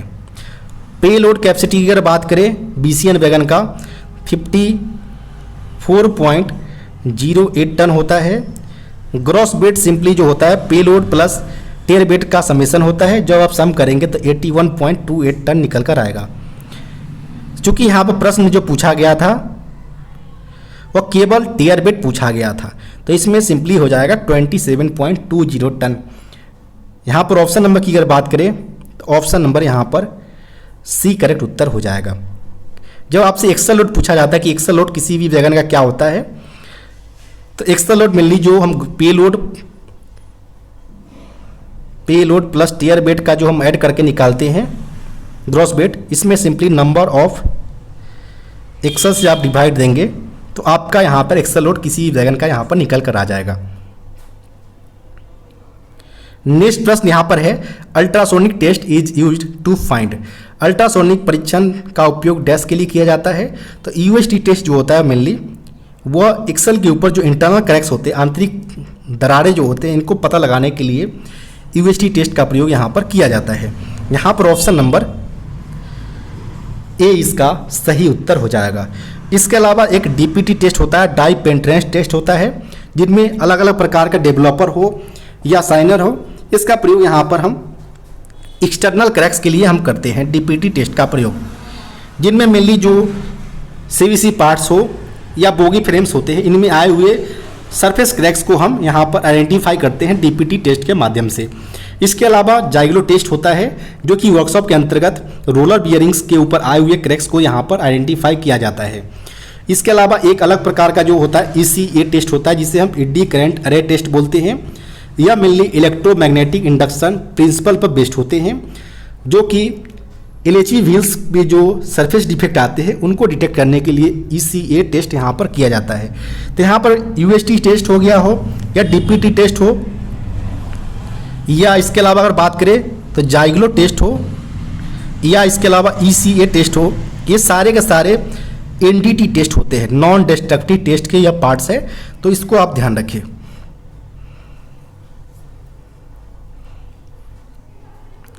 नेक्स्ट प्रश्न यहाँ पर बात करें, what is the full form of ROH। ROH का यहाँ पर फुल फॉर्म पूछा गया, तो ROH का फुल फॉर्म होता है रूटीन ओवरहॉलिंग, यानी वैगन्स को समय समय पर उसका मेंटेनेंस की रिक्वायरमेंट होता है। तो मेनली वैगन्स का एक POH किया जाता है और प्रत्येक POH के बीच ROH का यहाँ पर मेंटेनेंस किया जाता है, जिसे रूटीन ओवरहॉलिंग बोला जाता है। जिसका अगर बात करें तो POH इंटरवल हो या ROH इंटरवल हो, प्रत्येक टाइप्स के वैगन के लिए अलग अलग होता है, तो आप वहाँ पर एज पर रिक्वायरमेंट आप यहाँ पर याद रख सकते हैं। यहाँ पर बात करें ऑप्शन नंबर का, तो ऑप्शन नंबर यहाँ पर B इसका सही उत्तर हो जाएगा, रूटीन ओवरहॉलिंग। नेक्स्ट प्रश्न यहाँ पर है, periodicity of ROH for box and wagon.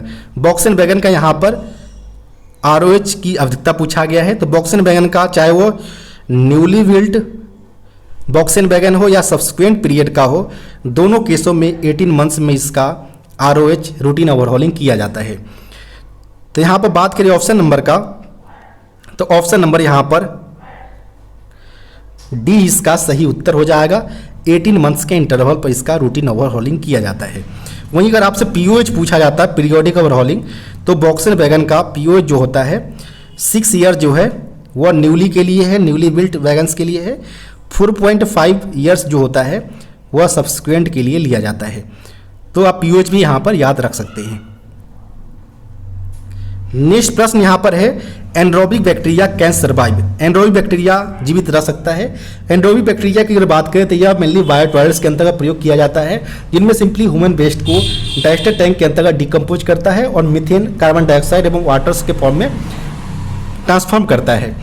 तो यहाँ पर जो एंड्रोबिक बैक्टीरिया जो है वह विदाउट फीडिंग, विदाउट ऑक्सीजन को वहाँ पर अपना लाइफ को इंक्रीज करता है, नंबर्स भी इंक्रीज करते हैं। तो यहाँ पर ऑप्शन नंबर C इसका सही उत्तर हो जाएगा, A एंड B। नेक्स्ट प्रश्न यहाँ पर है, the permissible flat on wheel trade is limited dash mm for goods stock.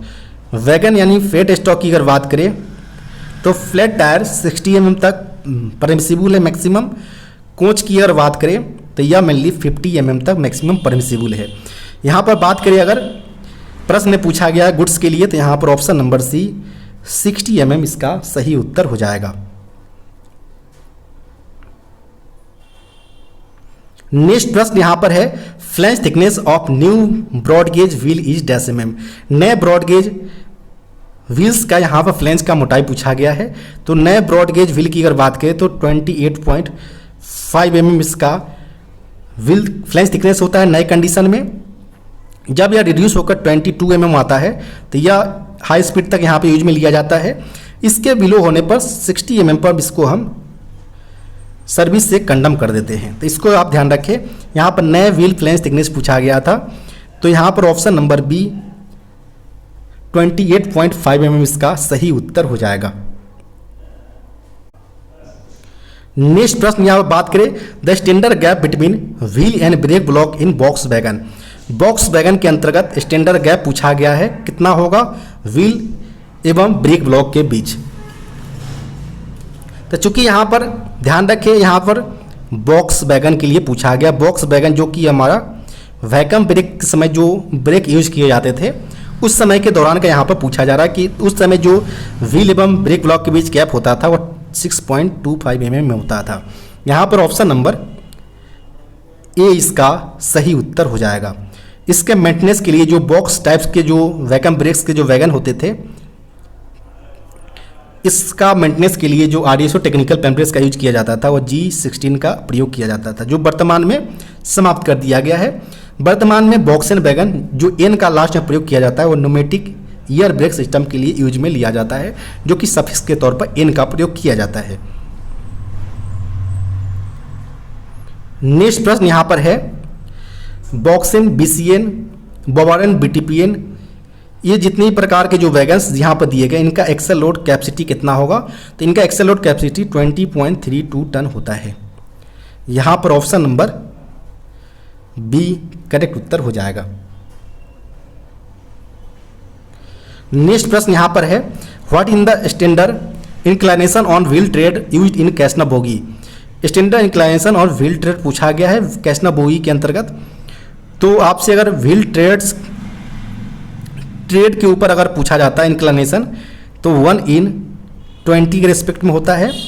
Flange के ऊपर इंक्लाइनेशन पूछा जाता है तो यह मेनली 1/2.5 के रिस्पेक्ट में यहाँ पर लेना है उत्तर को। क्योंकि प्रश्न में व्हील ट्रेड के ऊपर पूछा गया है तो 1/20 के रिस्पेक्ट में यहाँ पर ऑप्शन नंबर ए करेक्ट उत्तर हो जाएगा। नेक्स्ट प्रश्न यहाँ पर है condemning size of elastomeric pad for Casnub bogie is dash mm। Casnub bogie में जो इलास्टोमेरिक पैड का प्रयोग किया जाता है वह इसका कंडमिंग साइज पूछा गया कितना mm होता है। तो इलास्टोमेरिक पैड का प्रयोग मेनली जो कैसना बोगी में किया जाता है वो प्राइमरी सस्पेंशन के तौर पर किया जाता है। इनका यूज करने का जो मेन पर्पस होता है ताकि जो व्हील फ्लेंज को घिसाव जो है उनको रिड्यूस किया जा सके। तो इस केस में जो व्हील फ्लेंज जो ईएम पैड का प्रयोग किया जाता है इलास्टोमेरिक पैड का वो नए कंडीशन में फ्री हाइट जो होता है 46 mm होता है और कंडम कंडीशन जो फ्री हाइट होना चाहिए वह 42 mm होना चाहिए। इससे बिलो होने पर हम इसको सर्विस से विड्रॉ कर लेते हैं, यूज में नहीं लेते हैं। यहाँ पर कंडमिंग साइज पूछा गया था 42 mm इसका सही उत्तर हो जाएगा ऑप्शन नंबर सी। इसके अलावा भी कई सारे कंडीशन होते हैं ईएम पैड को सर्विस से विड्रॉ करने के, जिनमें अगर बात करें तो रबर पैड अगर रस्ट कर गया हो तो उस केस में भी यहाँ पर सर्विस से विड्रॉ किया जा सकता है।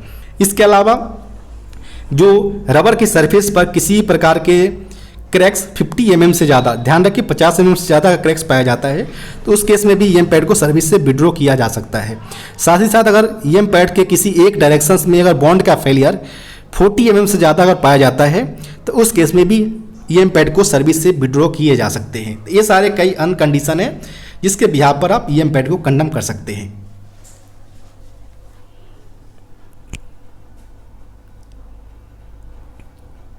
नेक्स्ट प्रश्न यहाँ पर है the mechanical code of bogie petrol tank wagon fitted with pneumatic break.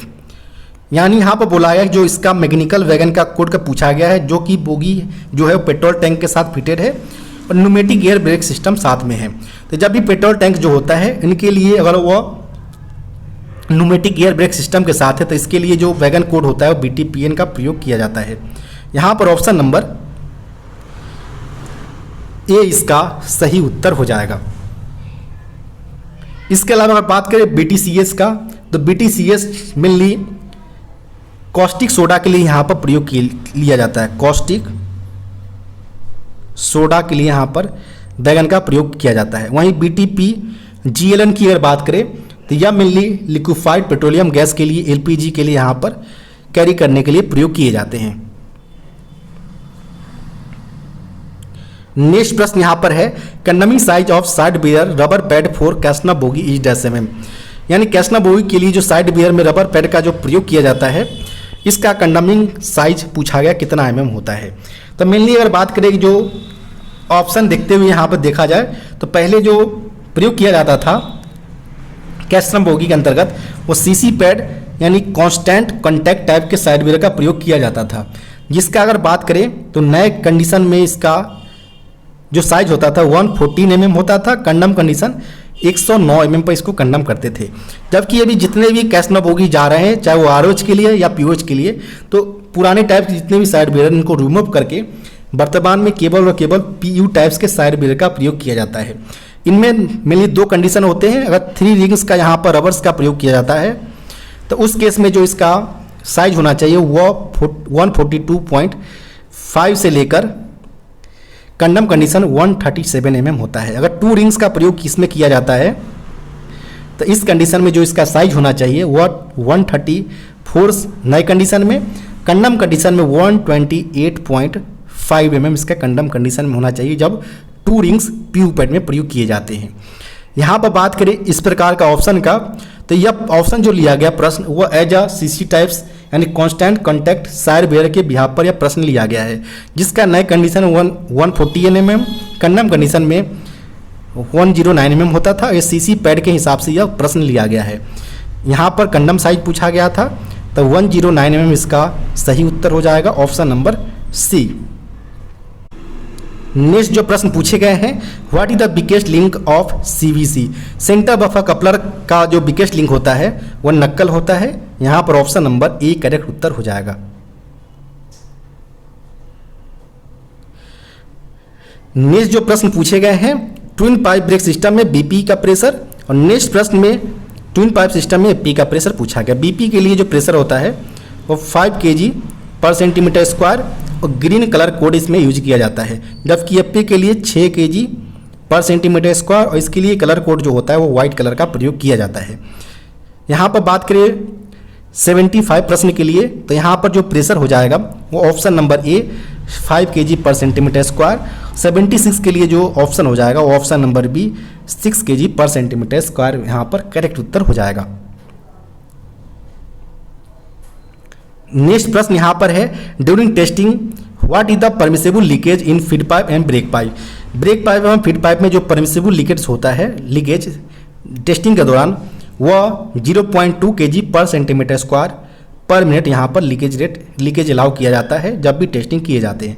यहाँ पर ऑप्शन नंबर बी इसका सही उत्तर हो जाएगा। नेक्स्ट प्रश्न यहाँ पर है, brake power while issuing close circuit rake BPC should be dash percentage. जब भी क्लोज सर्किट रेक के टाइप्स के बीपीसी जारी किया जाता है तो इसमें कई सारे डायरेक्शंस यहाँ पर देखने को मिलते हैं।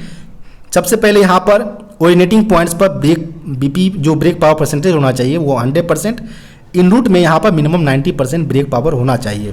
साथ ही साथ जो सीसी रैक के लिए बीपीसी जारी किया जाता है, इसके लिए जो पेपर यूज किया जाना चाहिए येलो कलर का यूज किया जाना चाहिए। साथ ही साथ इस प्रकार के जो सीसी रैक्स होते हैं इसके एग्जामिनेशन के लिए 100 मैन पर आवर की रिक्वायरमेंट होता है। साथ ही साथ इस प्रकार के बीपीसी की जो वैलिडिटी होता है वह 30+5 डेज या 35+5 डेज इसका वैलिडिटी होता है। किलोमीटर बेसिस पर अगर देखिए तो 6000 किलोमीटर से लेकर 10,000 किलोमीटर तक अलग अलग टाइप्स के रेक पर या अलग अलग किलोमीटर बेसिस वैलिड होते हैं। इसके अलावा अगर कोई लोको पायलट्स या ट्रेन मैनेजर द्वारा बीपीसी के बैक पेज पर प्रॉपर रूप से किलोमीटर मेंशन नहीं किया जाता है तो इस प्रकार के बीपीसी की जो वैधता होता है वो केवल और केवल 20 डेज के रह जाता है। तो इसका भी आप ध्यान रखें। यहाँ से प्रश्न डायरेक्ट बेसिस पर कई बार पूछे जा चुके हैं कि जब भी कोई मेंशन नहीं किया जाता है किलोमीटर तो उस केस में केवल और केवल सीसी रैक का बीपीसी 20 डेज के हो जाते हैं। यहाँ पर पूछा गया था कि जब भी इशू किया जाता है तो उस दौरान जो ब्रेक पावर परसेंटेज होना चाहिए वह 100% होना चाहिए क्लोज सर्किट रेक के केस में। नेक्स्ट प्रश्न यहाँ पर है, other name of pilot valve. Pilot valve का अदर नेम होता है passenger emergency alarm signal device. यहाँ पर ऑप्शन नंबर बी करेक्ट उत्तर हो जाएगा। नेक्स्ट प्रश्न यहाँ पर है, in the passenger train the diameter of break pipe and feed pipe. Break pipe एवं फीड पाइप के लिए पैसेंजर ट्रेन के अंतर्गत डायमीटर पूछा गया जो कि 25 mm होता है। यहाँ पर ऑप्शन नंबर बी इसका सही उत्तर हो जाएगा। नेक्स्ट जो प्रश्न पूछे गए हैं, what is the colour of break pipe and feed pipe in coaching trains respectively. यानी जब भी आप प्रश्न पढ़े तो आप ध्यानपूर्वक पढ़े क्योंकि यहाँ पर एक्सचेंज करके ऑप्शन दे रखा है तो इससे आपको प्रश्न गलत होने की संभावना यहाँ पर ज़्यादा हो सकता है। तो यहाँ पर रिस्पेक्टिवली यानी क्रमशः पूछा गया, यानी ब्रेक पाइप का पहले यहाँ पर कलर कोड बताना है, सेकेंड में यहाँ पर फीड पाइप के लिए। तो ब्रेक पाइप के लिए पहले यहाँ पर ग्रीन कलर होगा और फीड पाइप के लिए यहाँ पर वाइट कलर होगा। क्योंकि यहाँ पर ऑप्शन एक्सचेंज करके दे रखा है तो सबसे पहले यहाँ पर फाइंड आउट करें कि ग्रीन कलर कहाँ पर है। सबसे पहले तो यहाँ पर ग्रीन एवं व्हाइट का कॉम्बिनेशन रिस्पेक्ट रूप से यहाँ पर दिया गया है। तो ऑप्शन नंबर यहाँ पर सी करेक्ट उत्तर हो जाएगा।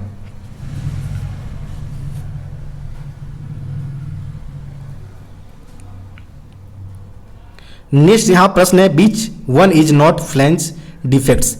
निम्नलिखित में से कौन सा एक फ्लैंज डिफेक्ट्स नहीं है। तो जब भी आप टायर डिफेक्ट गेज के माध्यम से चक्के के ऊपर मेजरमेंट करते हैं तो इसमें अलग अलग प्रकार के डिफेक्ट्स यहाँ पर देखने को मिलते हैं, जैसे कि आप थिन फ्लैंज हो, शार्प फ्लैंज हो, डीप फ्लैंज हो, small radius at root of flange हो, फ्लैट टायर हो। इनके लिए नए कंडीशन अलग लिमिटेशंस होते हैं और कंडम कंडीशन में अलग लिमिट रखा जाता है। यहाँ पर बोला है कौन सा फ्लैंज डिफेक्ट्स नहीं है, तो यहाँ पर थिन फ्लैंज फ्लैंज से रिलेटेड है, शार्प फ्लैंज और डीप फ्लैंज ये तीनों के तीनों फ्लैंज से रिलेटेड है। जबकि फ्लैट टायर जो है वह मेनली थ्रेड्स के ऊपर यह आता है। थ्रेड्स के ऊपर मीन्स 50 mm कोचे के कंडीशन में फ्लैट टायर अलाउ है, 60 mm वैगन की कंडीशन में फ्लैट टायर परमिसिबल होते हैं। यहाँ पर ऑप्शन नंबर सी इसका सही उत्तर हो जाएगा। नेक्स्ट प्रश्न यहाँ पर है what should be the effective maximum pressure in brake cylinder during full service application. जब भी लोको पायलट्स या जब भी टेस्टिंग करते हैं उस दौरान जब भी आप फुल सर्विस एप्लीकेशन करते हैं तो इस दौरान जो बीपी पाइप से प्रेशर ड्रॉप किया जाता है इनमें 1 से लेकर 1.5 kg पर सेंटीमीटर स्क्वायर तक का प्रेशर यहाँ पर ड्रॉप किया जाता है फुल सर्विस एप्लीकेशन के दौरान। तो इसमें यह देखा जाता है कि जो मैक्सिमम ब्रेक सिलेंडर में प्रेशर जाना चाहिए वह 3.8 प्लस माइनस 0.1 kg पर सेंटीमीटर स्क्वायर का प्रेशर जाना चाहिए। यहाँ पर ऑप्शन नंबर की अगर बात करें तो ऑप्शन नंबर यहाँ पर सी इसका सही उत्तर हो जाएगा।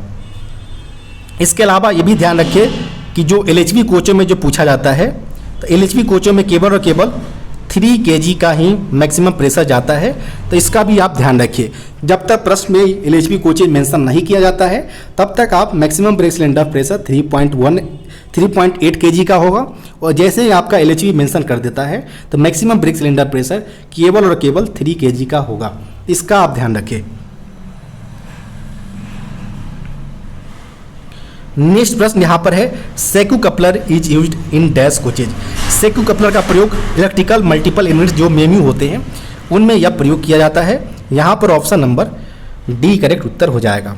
इसके अलावा ICF में स्क्रू कपलिंग का प्रयोग पहले किया जाता था, लेकिन जितने मॉडिफाई आ रहे हैं इनमें CVC का प्रयोग किए जा रहे हैं। LHV में ऑलरेडी H टाइप का प्रयोग किया जाता है। वैगन के अंतर्गत E टाइप्स के और वंदे भारत के अंतर्गत सेमी परमानेंट डिलिनर कपलर का प्रयोग किए जाते हैं।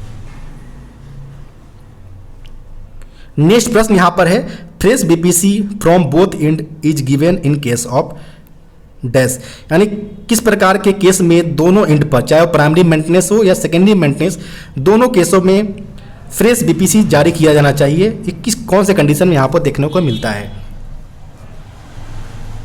तो सबसे पहले कंडीशन यह होता है कि अगर ट्रेन राजधानी ट्रेन हो तो इस केस में प्राइमरी एंड हो या सेकेंडरी एंड हो दोनों एंड पर प्रॉपर मेंटेनेंस किए जाते हैं, फ्रेश BPC जारी किए जाते हैं, प्रॉपर रूप से पूरे गाड़ी का टेस्टिंग किया जाता है। चाहे वो दुरंतो ट्रेन हो इसमें भी यही कंडीशन सेम फॉलो किए जाते हैं।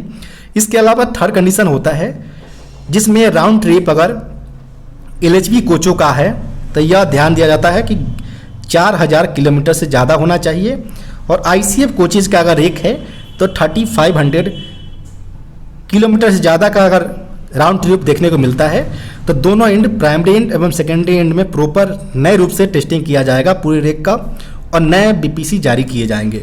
तो 3 कंडीशन यहाँ पर आपको देखने को मिलेगा, चाहे वो राजधानी ट्रेन हो, दुरंतो ट्रेन हो, और राउंड ट्रिप्स LHV एवं ICF का केस में अपना अपना एवं यहाँ पर किलोमीटर्स का क्राइटेरिया एवं हो रहे हैं, तो उस केस में यहाँ पर BPC दोनों एंड पर यहाँ पर देने को यहाँ पर रिक्वायरमेंट होंगे। तो यहाँ पर all of the above option number D correct उत्तर होगा।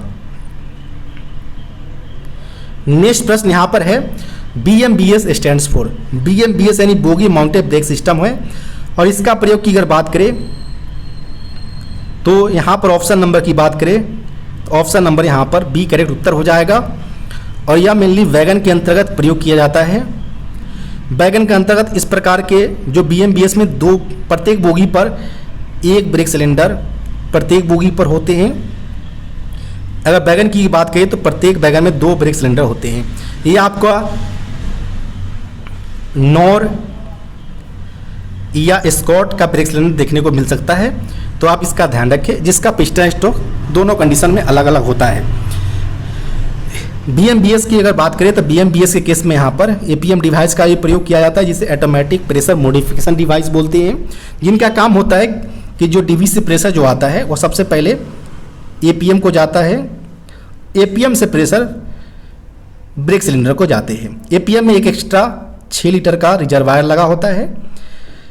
इसमें लगे जो सेंसिंग आर्म होते हैं और APM मेनली जो होते हैं वैगन अंडर फ्रेम एवं बोगी साइड फ्रेम के बीच लगे होते हैं। इनमें लगे जो सेंसिंग आर्म होते हैं, इनका काम होता है कि जो बोगी साइड फ्रेम के जो डिस्टेंस है, अगर वह 80 mm से बिलो होते हैं तो यह मेनली लोडेड कंडीशन को सेंस करते हैं, और इस दौरान जो ब्रेक सिलेंडर को प्रेशर भेजा जाता है वो 3.8 kg का प्रेशर ब्रेक सिलेंडर को भेजा जाता है। अगर सेंसिंग आर्म का मोमेंट एबव 80 mm होता है तो इस दौरान यह एम्प्टी कंडीशन को सेंस करेगा, और इस दौरान जो प्रेशर भेजा जाएगा ब्रेक सिलेंडर को केवल और केवल 2.2 kg का भेजा जाएगा, और जो एक्स्ट्रा प्रेशर जो यहाँ पर होगा वो इसमें लगे एक्स्ट्रा ऑक्सिलरी रिजर्वायर में भेज दिया जाएगा। तो इस प्रकार यहाँ पर APM डिवाइस हो या BMBS प्रॉपर रूप से फंक्शन करते हैं। नेक्स्ट प्रश्न यहाँ पर है, one modular unit of BLC rake comprises how many car B wagons. यानी अगर एक मॉड्यूलर यूनिट्स है जिसमें टोटल 5 कार लगे होते हैं, जिसमें दोनों एंड पर A कार लगे होते हैं, बीच के एंड पर 3 B कार लगे होते हैं। B कार को कनेक्ट करने के लिए स्लैकलेस ड्रॉ बार का प्रयोग किया जाता है, जिसका हाइट रेल लेवल से 845 mm होता है। साथ ही साथ A के एक एंड पर CBC लगा होता है, जिसका हाइट रेल लेवल से 1105 mm होता है। इसके अलावा अगर बात करें तो इसमें ATL का प्रयोग किया जाता है, लोड सेंसिंग डिवाइस को सेंस करने के लिए LSD का प्रयोग किया जाता है। तो अलग अलग इक्विपमेंट के यहाँ पर प्रयोग देखने को मिलते हैं।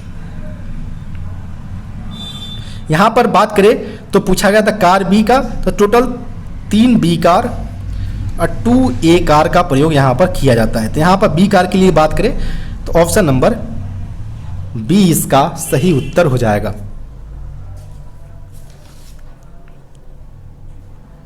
नेक्स्ट प्रश्न यहाँ पर बात करें तो नेक्स्ट जो प्रश्न पूछे गए हैं, इन PL number 210741119 what does 9 indicates. जो एक PL नंबर दिया गया है इसमें 9 क्या इंडिकेट करता है वो यहाँ पर पूछा गया है। PL नंबर यानी प्राइस लिस्ट नंबर, इसका फुल फॉर्म होता है।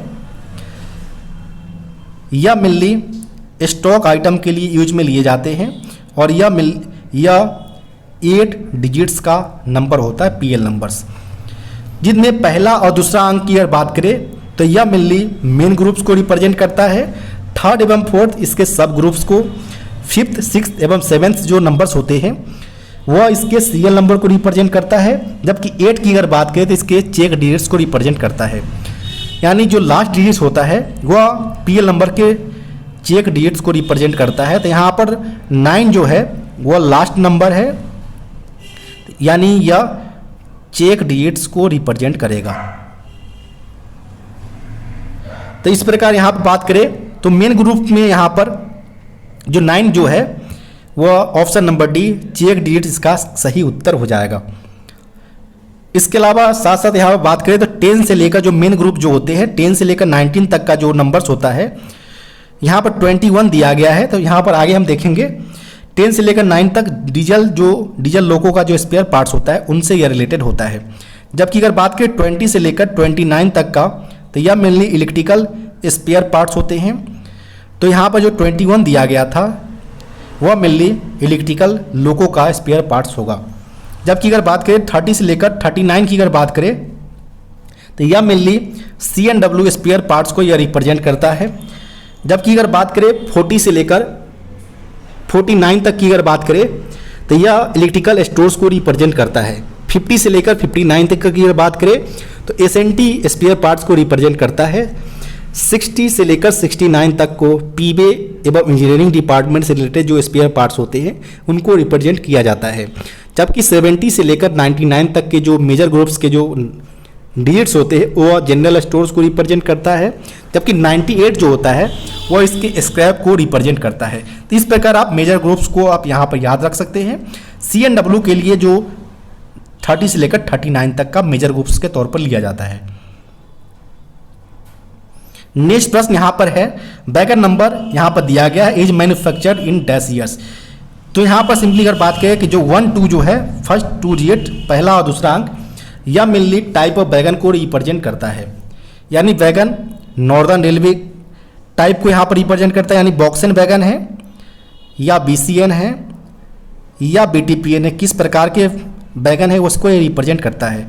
जबकि 03 जो है थर्ड एवं फोर्थ डिजिट्स वो इसके ऑनिंग रेलवे किस जोन का है, northern railway, southern railway, eastern railway किस रेलवे से यह बिलोंग करता है उसको रिप्रेजेंट करता है।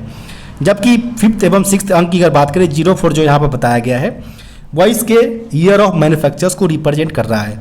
अगर कोई वैगन 2024 में बना हो तो इसके लिए 24 कोड लिया जाएगा, लेकिन यहाँ पर 04 दिया गया है, इसका मतलब है कि यह वैगन 2004 में बना है, जिसके लिए 04 लास्ट का यहाँ पर लिया गया है। तो यह जो दिए गए नंबर्स में यहाँ पर जो मैन्युफैक्चर ईयर पूछा गया था वो 04 यानी 2004 का बना है। इसके अलावा 4, 5, 6, 7 जो है मेनली 7, 8 एवं 9, 10 का जो सीरियल नंबर है वो इसके सीरियल नंबर को रिप्रेजेंट करता है और 9 इसके चेक डिजिट्स को रिप्रेजेंट करता है, जो कि इसके वैगन नंबरिंग फॉर्मेशन को सही है या गलत है इसको रिप्रेजेंट करता है। यहाँ पर पूछा गया था मैन्युफैक्चर्स ईयर्स, जो कि 5th एवं 6th पहले वाले नंबर्स जो है 2004 में यह वैगन बना हुआ, जिसका लास्ट 2 डिजिट्स यहाँ पर लिया जाता है। यहाँ पर ऑप्शन नंबर सी इसका सही उत्तर हो जाएगा। नेक्स्ट प्रश्न यहाँ पर है the NRB is provided in. Non NRB का फुल फॉर्म होता है नॉन रिटर्न वाल्व होता है। यहाँ पर बात करें तो एक बीपी पाइप होता है और एक एपी पाइप होता है ट्विन पाइप ब्रेक सिस्टम के अंतर्गत। एपी में यहाँ पर डट कलेक्टर लगा होता है, डट कलेक्टर के आगे बढ़ने पर ब्रांच पाइप में यहाँ पर आइसोलेटिंग कॉक लगा होता है। जैसे ही आप आगे बढ़ते हैं तो यहाँ पर एनआरबी लगा होता है नॉन रिटर्न वाल्व। फिर इसके बाद एक बड़ा सा एयर टैंक लगा होता है। एनआरबी का सिंपली काम होता है कि जो एनआरबी का एयर टैंक में प्रेशर तो भेजता है एपी का, लेकिन यह वापस आने नहीं देता है। यह यहाँ पर प्रॉपर फंक्शन होता है। यानी अगर बात करें एनआरबी के फंक्शन का तो to prevent follow of air from air to FP available in feed pipe line. तो यहाँ पर जो सही उत्तर होगा कि एनआरबी प्रोवाइडेड इन, तो फीड पाइप इसका सही उत्तर हो जाएगा ऑप्शन नंबर ए। नेक्स्ट प्रश्न यहाँ पर है the FR panel are. FR panel जो है फायर रिटार्डेंट होते हैं, अग्निरोधी होते हैं, तो यहाँ पर ऑप्शन नंबर डी करेक्ट उत्तर हो जाएगा। नेक्स्ट प्रश्न यहाँ पर है dead stocks should be verified after. Dead stocks उस प्रकार के आइटम्स को बोलते हैं जिनका लास्ट 12 मंथ्स यानी 12 मंथ्स के अंतर्गत, लास्ट 12 मंथ्स के अंतर्गत किसी भी not issue for any user, किसी भी यूजर के लिए या लास्ट 12 मंथ्स के अंतर्गत यह आइटम जारी नहीं किया गया है, तो इस प्रकार के आइटम को इनएक्टिव आइटम या डेड स्टॉक आइटम आप बोल सकते हैं। जिनका अगर बात करें तो वेरिफिकेशन का तो वंस इन अ ईयर में इसका वेरिफिकेशन का रिक्वायरमेंट होता है। तो यहाँ पर ऑप्शन नंबर जो होगा वो ऑप्शन नंबर ए इसका सही उत्तर हो जाएगा। इसके अलावा अगर बात करें जो यहाँ पर डेड स्टॉक के लिए तो ऑलरेडी यहाँ पर 1 ईयर्स में यहाँ पर वेरिफिकेशन होता है। इसके अलावा आपसे ये भी पूछा जा सकता है कि जो एमएनपी वाले जो आइटम होते हैं इनका जो वेरिफिकेशन किया जाता है 3 ईयर्स के अंतराल पर किया जाता है, जबकि इम्प्रेस्ड जो स्टोर्स है, इम्प्रेस्ड स्टोर्स, इनका वेरिफिकेशन 2 ईयर्स के अंतराल पर किया जाता है। तो इसका भी आप ध्यान रखें। नेक्स्ट प्रश्न यहाँ पर बात करें तो the standard form use for issuing the order of major penalty. Order of major penalty यानी बड़ी शास्ति को इशू करने के लिए जो स्टैंडर्ड फॉर्म का प्रयोग किया जाता है वो स्टैंडर्ड फॉर्म 5 का प्रयोग किया जाता है। यहाँ पर ऑप्शन नंबर डी इसका सही उत्तर हो जाएगा। इसके अलावा अगर बात करें तो स्टैंडर्ड फॉर्म 11 जो है वह मेनली माइनर पेनाल्टी के लिए इशू किया जाता है। एसएफ 22 नहीं यूज में है। एसएफ 7 की अगर बात करें तो यह अपॉइंटमेंट ऑफ इंक्वायरी ऑफिसर्स को अपॉइंटमेंट में यह स्टैंडर्ड फॉर्म का प्रयोग किया जाता है। नेक्स्ट प्रश्न यहाँ पर है which one of the following is wrong option. निम्नलिखित में से कौन सा एक गलत ऑप्शन है। सीआरएस यानी commissioner of rail safety. Commissioner of rail safety की अगर बात करें तो यह मेनली जब भी कोई एक्सीडेंट वगैरह इन्वॉल्व होते हैं जिसमें ह्यूमन लाइफ्स का लॉसेज इन्वॉल्व हो तो इस प्रकार की इंक्वायरी सीआरएस यानी कमिश्नर ऑफ रेल सेफ्टी के द्वारा किया जाता है। और CRS mainly ministry of civil aviation के अंतर्गत कार्यरत होते हैं। यह यहाँ पर ऑप्शन करेक्ट है। आरआरसी की अगर बात करें तो आरआरसी मेनली जो होता है रेलवे रिक्रूटमेंट सेल यहाँ पर होना चाहिए। तो यहाँ पर जो ऑप्शन होगा वो ऑप्शन नंबर बी करेक्ट उत्तर हो जाएगा, क्योंकि यहाँ पर बोर्ड दिया गया है। रेलवे रिक्रूटमेंट सेल का काम होता है कि मेनली जो जितने भी ग्रुप डी रिक्वायरमेंट हो, ओपन रिक्रूटमेंट, चाहे वो जीडीसी रिक्वायरमेंट हो, डिपार्टमेंटल, ये सारे का जो फंक्शनिंग होते हैं वो आरआरसी के माध्यम से किए जाते हैं। इसके अलावा जो आरआरबी होते हैं तो इसका जो ग्रुप सी के जो रिक्वायरमेंट है रेलवे के अंतर्गत वो आरआरबी के माध्यम से किए जाते हैं। यहाँ पर सीटीआरबी की अगर बात करें तो कार्टिज टेपर रोलर बियरिंग, तो सीटीआरबी का प्रयोग एलएचबी, वंदे भारत एवं वैगन के अंतर्गत किए जाते हैं, तो ये भी स्टेटमेंट सही है। आईसीएफ यानी इंटीग्रल कोच फैक्ट्री का फुल फॉर्म है, ये भी यहाँ पर करेक्ट है। यहाँ पर ऑप्शन नंबर बी करेक्ट उत्तर होगा। आरआरसी का फुल फॉर्म करेक्ट होगा, रेलवे रिक्रूटमेंट सेल, यहाँ पर बोर्ड दिए गए हैं। नेक्स्ट यहाँ पर प्रश्न की बात करें तो the standard form use for issuing the order of deemed suspension. Deemed suspension के लिए यहाँ पर जो स्टैंडर्ड फॉर्म जारी किया जाता है वह SF 2 जारी किया जाता है। यहाँ पर ऑप्शन नंबर बी करेक्ट उत्तर हो जाएगा। इसके अलावा बात करें तो SF 7 का प्रयोग इंक्वायरी ऑफिसर्स के अपॉइंटमेंट के लिए किया जाता है। SF 5 का प्रयोग मेजर पेनाल्टी के लिए किया जाता है, और SF 1 का प्रयोग की बात करें तो सिंपली नॉर्मल सस्पेंशन के लिए SF 1 का प्रयोग किया जाता है। नेक्स्ट प्रश्न यहाँ पर है how many sets of privilege ticket order PTO issued to gazetted एवं non gazetted railway employees respectively. राजपत्रित एवं अराजपत्रित रेलवे कर्मचारी को क्रमशः कितने सेट PTO जारी किए जाते हैं वो यहाँ पर पूछे गए हैं। तो यहाँ पर अगर बात करें सबसे पहले हम देखेंगे प्रिविलेज पासेस का। प्रिविलेज पास जो होता है वह गैजेटेड के केस में आफ्टर अपॉइंटमेंट ही 6 पास सेट प्रत्येक ईयर ग्रुप ए एवं बी ऑफिसर्स को दिए जाते हैं। जब ग्रुप सी एवं डी के नॉन गैजेटेड एम्प्लॉयज की अगर बात करें तो इस केस में केवल और केवल 1 सेट पास दिया जाता है अप टू 5 ईयर्स तक। आफ्टर 5 ईयर्स 3 सेट पास कर दिए जाते हैं। यह जो रूल है वो पास प्रिविलेज पास के लिए लागू होता है। वहीं अगर बात करें PTO का प्रिविलेज टिकट ऑर्डर का, तो चाहे वो ग्रुप ए हो, बी हो, सी एवं डी के कर्मचारी हो, सारे केसों में आफ्टर अपॉइंटमेंट 4 सेट PTO प्रत्येक ईयर जारी किए जाते हैं। तो यहाँ पर जो करेक्ट उत्तर होगा ऑप्शन नंबर डी इसका सही उत्तर हो जाएगा। नेक्स्ट प्रश्न यहाँ पर है paternity leave is admissible with less than 2 serving children for a period of dash as.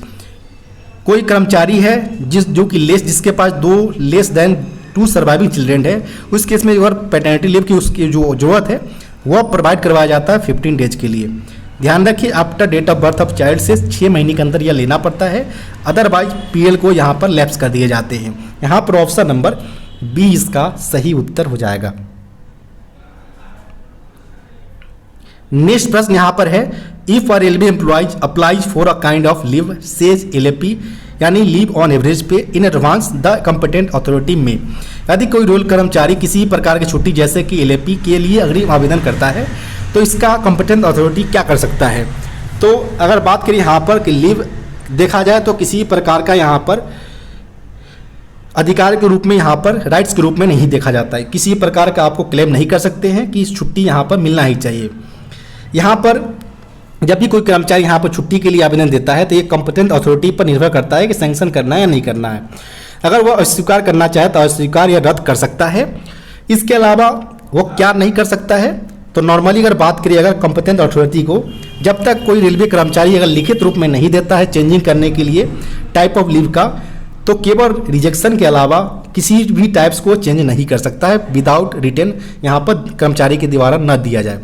तो यहाँ पर बोला गया है कि जो LAP अगर दिया जाता है एडवांस में तो केवल और केवल रिफ्यूज कर सकता है सैंक्शन करने से या रद्द कर सकता है। CL के तौर पर कन्वर्ट नहीं कर सकता है LWP के तौर पर जब तक कर्मचारी लिख कर ना दे। तो यहाँ पर केवल और केवल वह सैंक्शन करने से मना कर सकता है क्योंकि लीव को एज अ राइट के तौर पर नहीं लिया जाता है।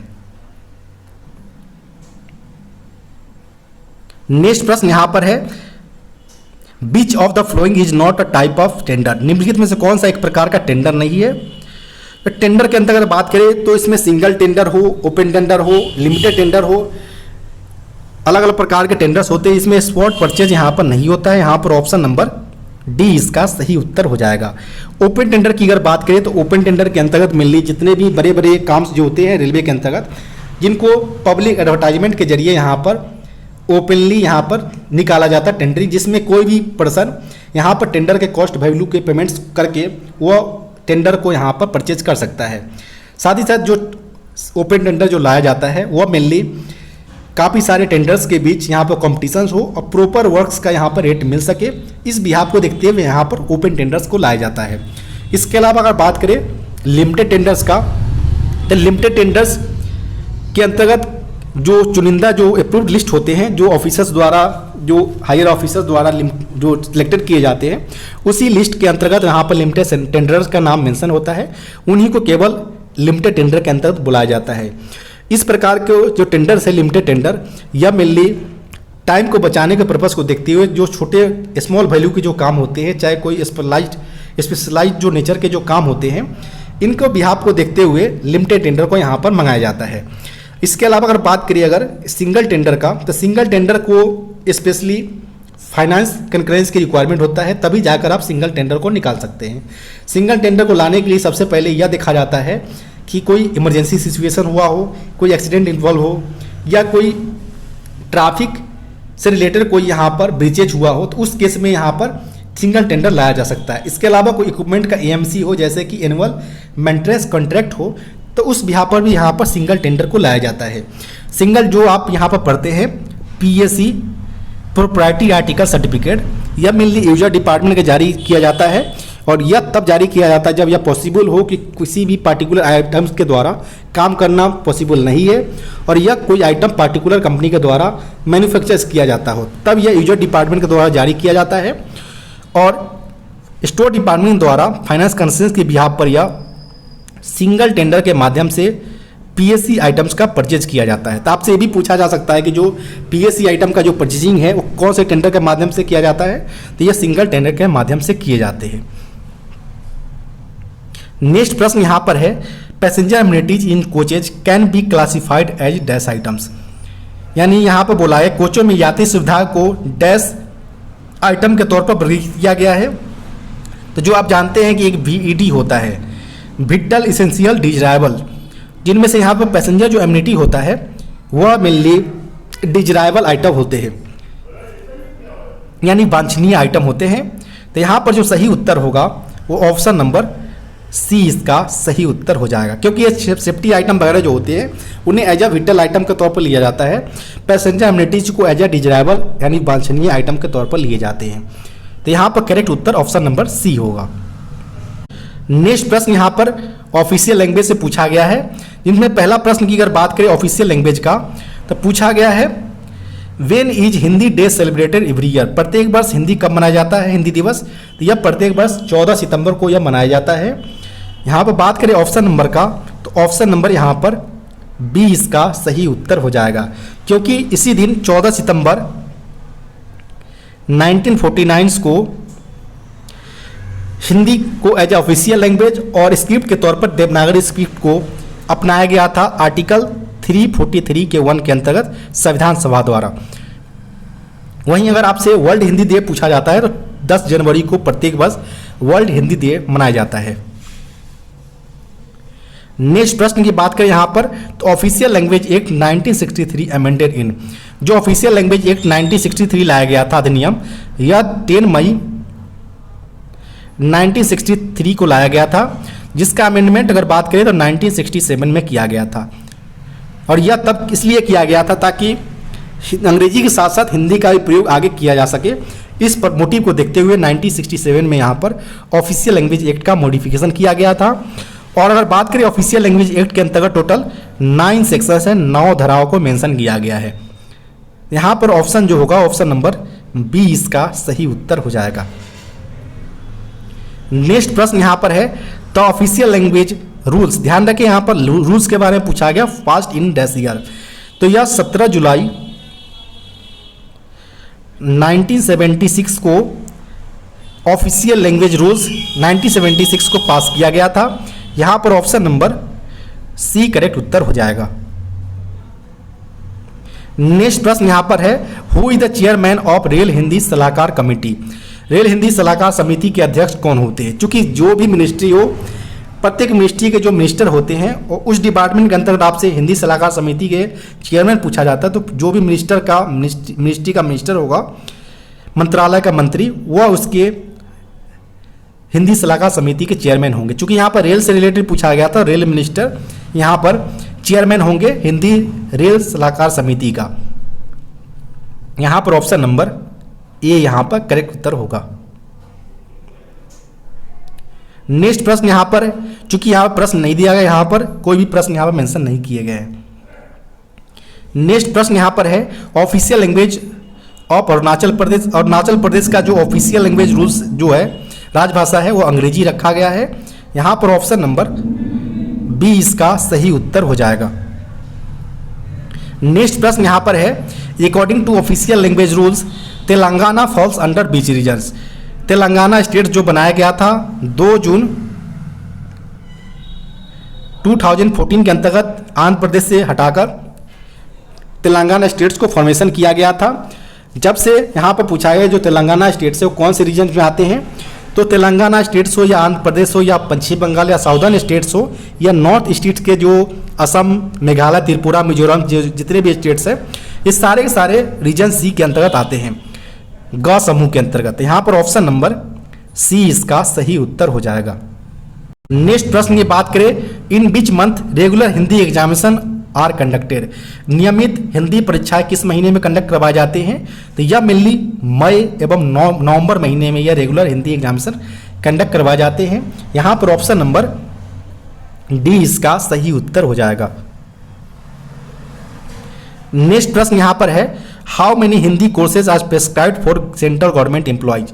केंद्र सरकार के कर्मचारियों के लिए कितने हिंदी पाठ्यक्रम निर्धारित किए गए हैं, तो यहाँ पर अगर बात करें तो पहला जो है वो प्रबोध यहाँ पर लिया जाता है। सेकेंड यहाँ पर है प्रवीण। थर्ड की अगर बात करें तो प्राज्ञ, और जो नए यहाँ पर लिया जाता है वो प्रांगत को लिया जाता है। चूंकि किसी किसी डिवीजन में 3 के बिहार पर लिया जाता है तो 3 हो जाएगा, और इस डिवीजन में 4 के बिहार पर लिया जाता है 4 यहाँ पर हो जाएगा। तो आप इस प्रकार के प्रश्न का कमेंट कर सकते हैं कौन सा यहाँ पर सही उत्तर होना चाहिए। नेक्स्ट प्रश्न यहाँ पर है who is the chairman of central Hindi committee, यानी केंद्रीय हिंदी समिति के जो अध्यक्ष है वह प्राइम मिनिस्टर यानी प्रधानमंत्री होते हैं। यहाँ पर ऑप्शन नंबर सी इसका सही उत्तर हो जाएगा। इसके अलावा जो होम मिनिस्टर होते हैं वह इसके डिप्टी चेयरमैन होते हैं। आपको वीडियो कैसा लगा कमेंट बॉक्स में बताना न भूलें। साथ ही साथ वीडियो को लाइक एवं चैनल को सब्सक्राइब करना न भूलें। अगर आपके पास भी कोई ऐसा पेपर है जिसका आप सॉल्यूशन चाहते हो तो डिस्क्रिप्शन बॉक्स में दिए गए व्हाट्सएप नंबर पर अपना पेपर भेज सकते हैं। धन्यवाद।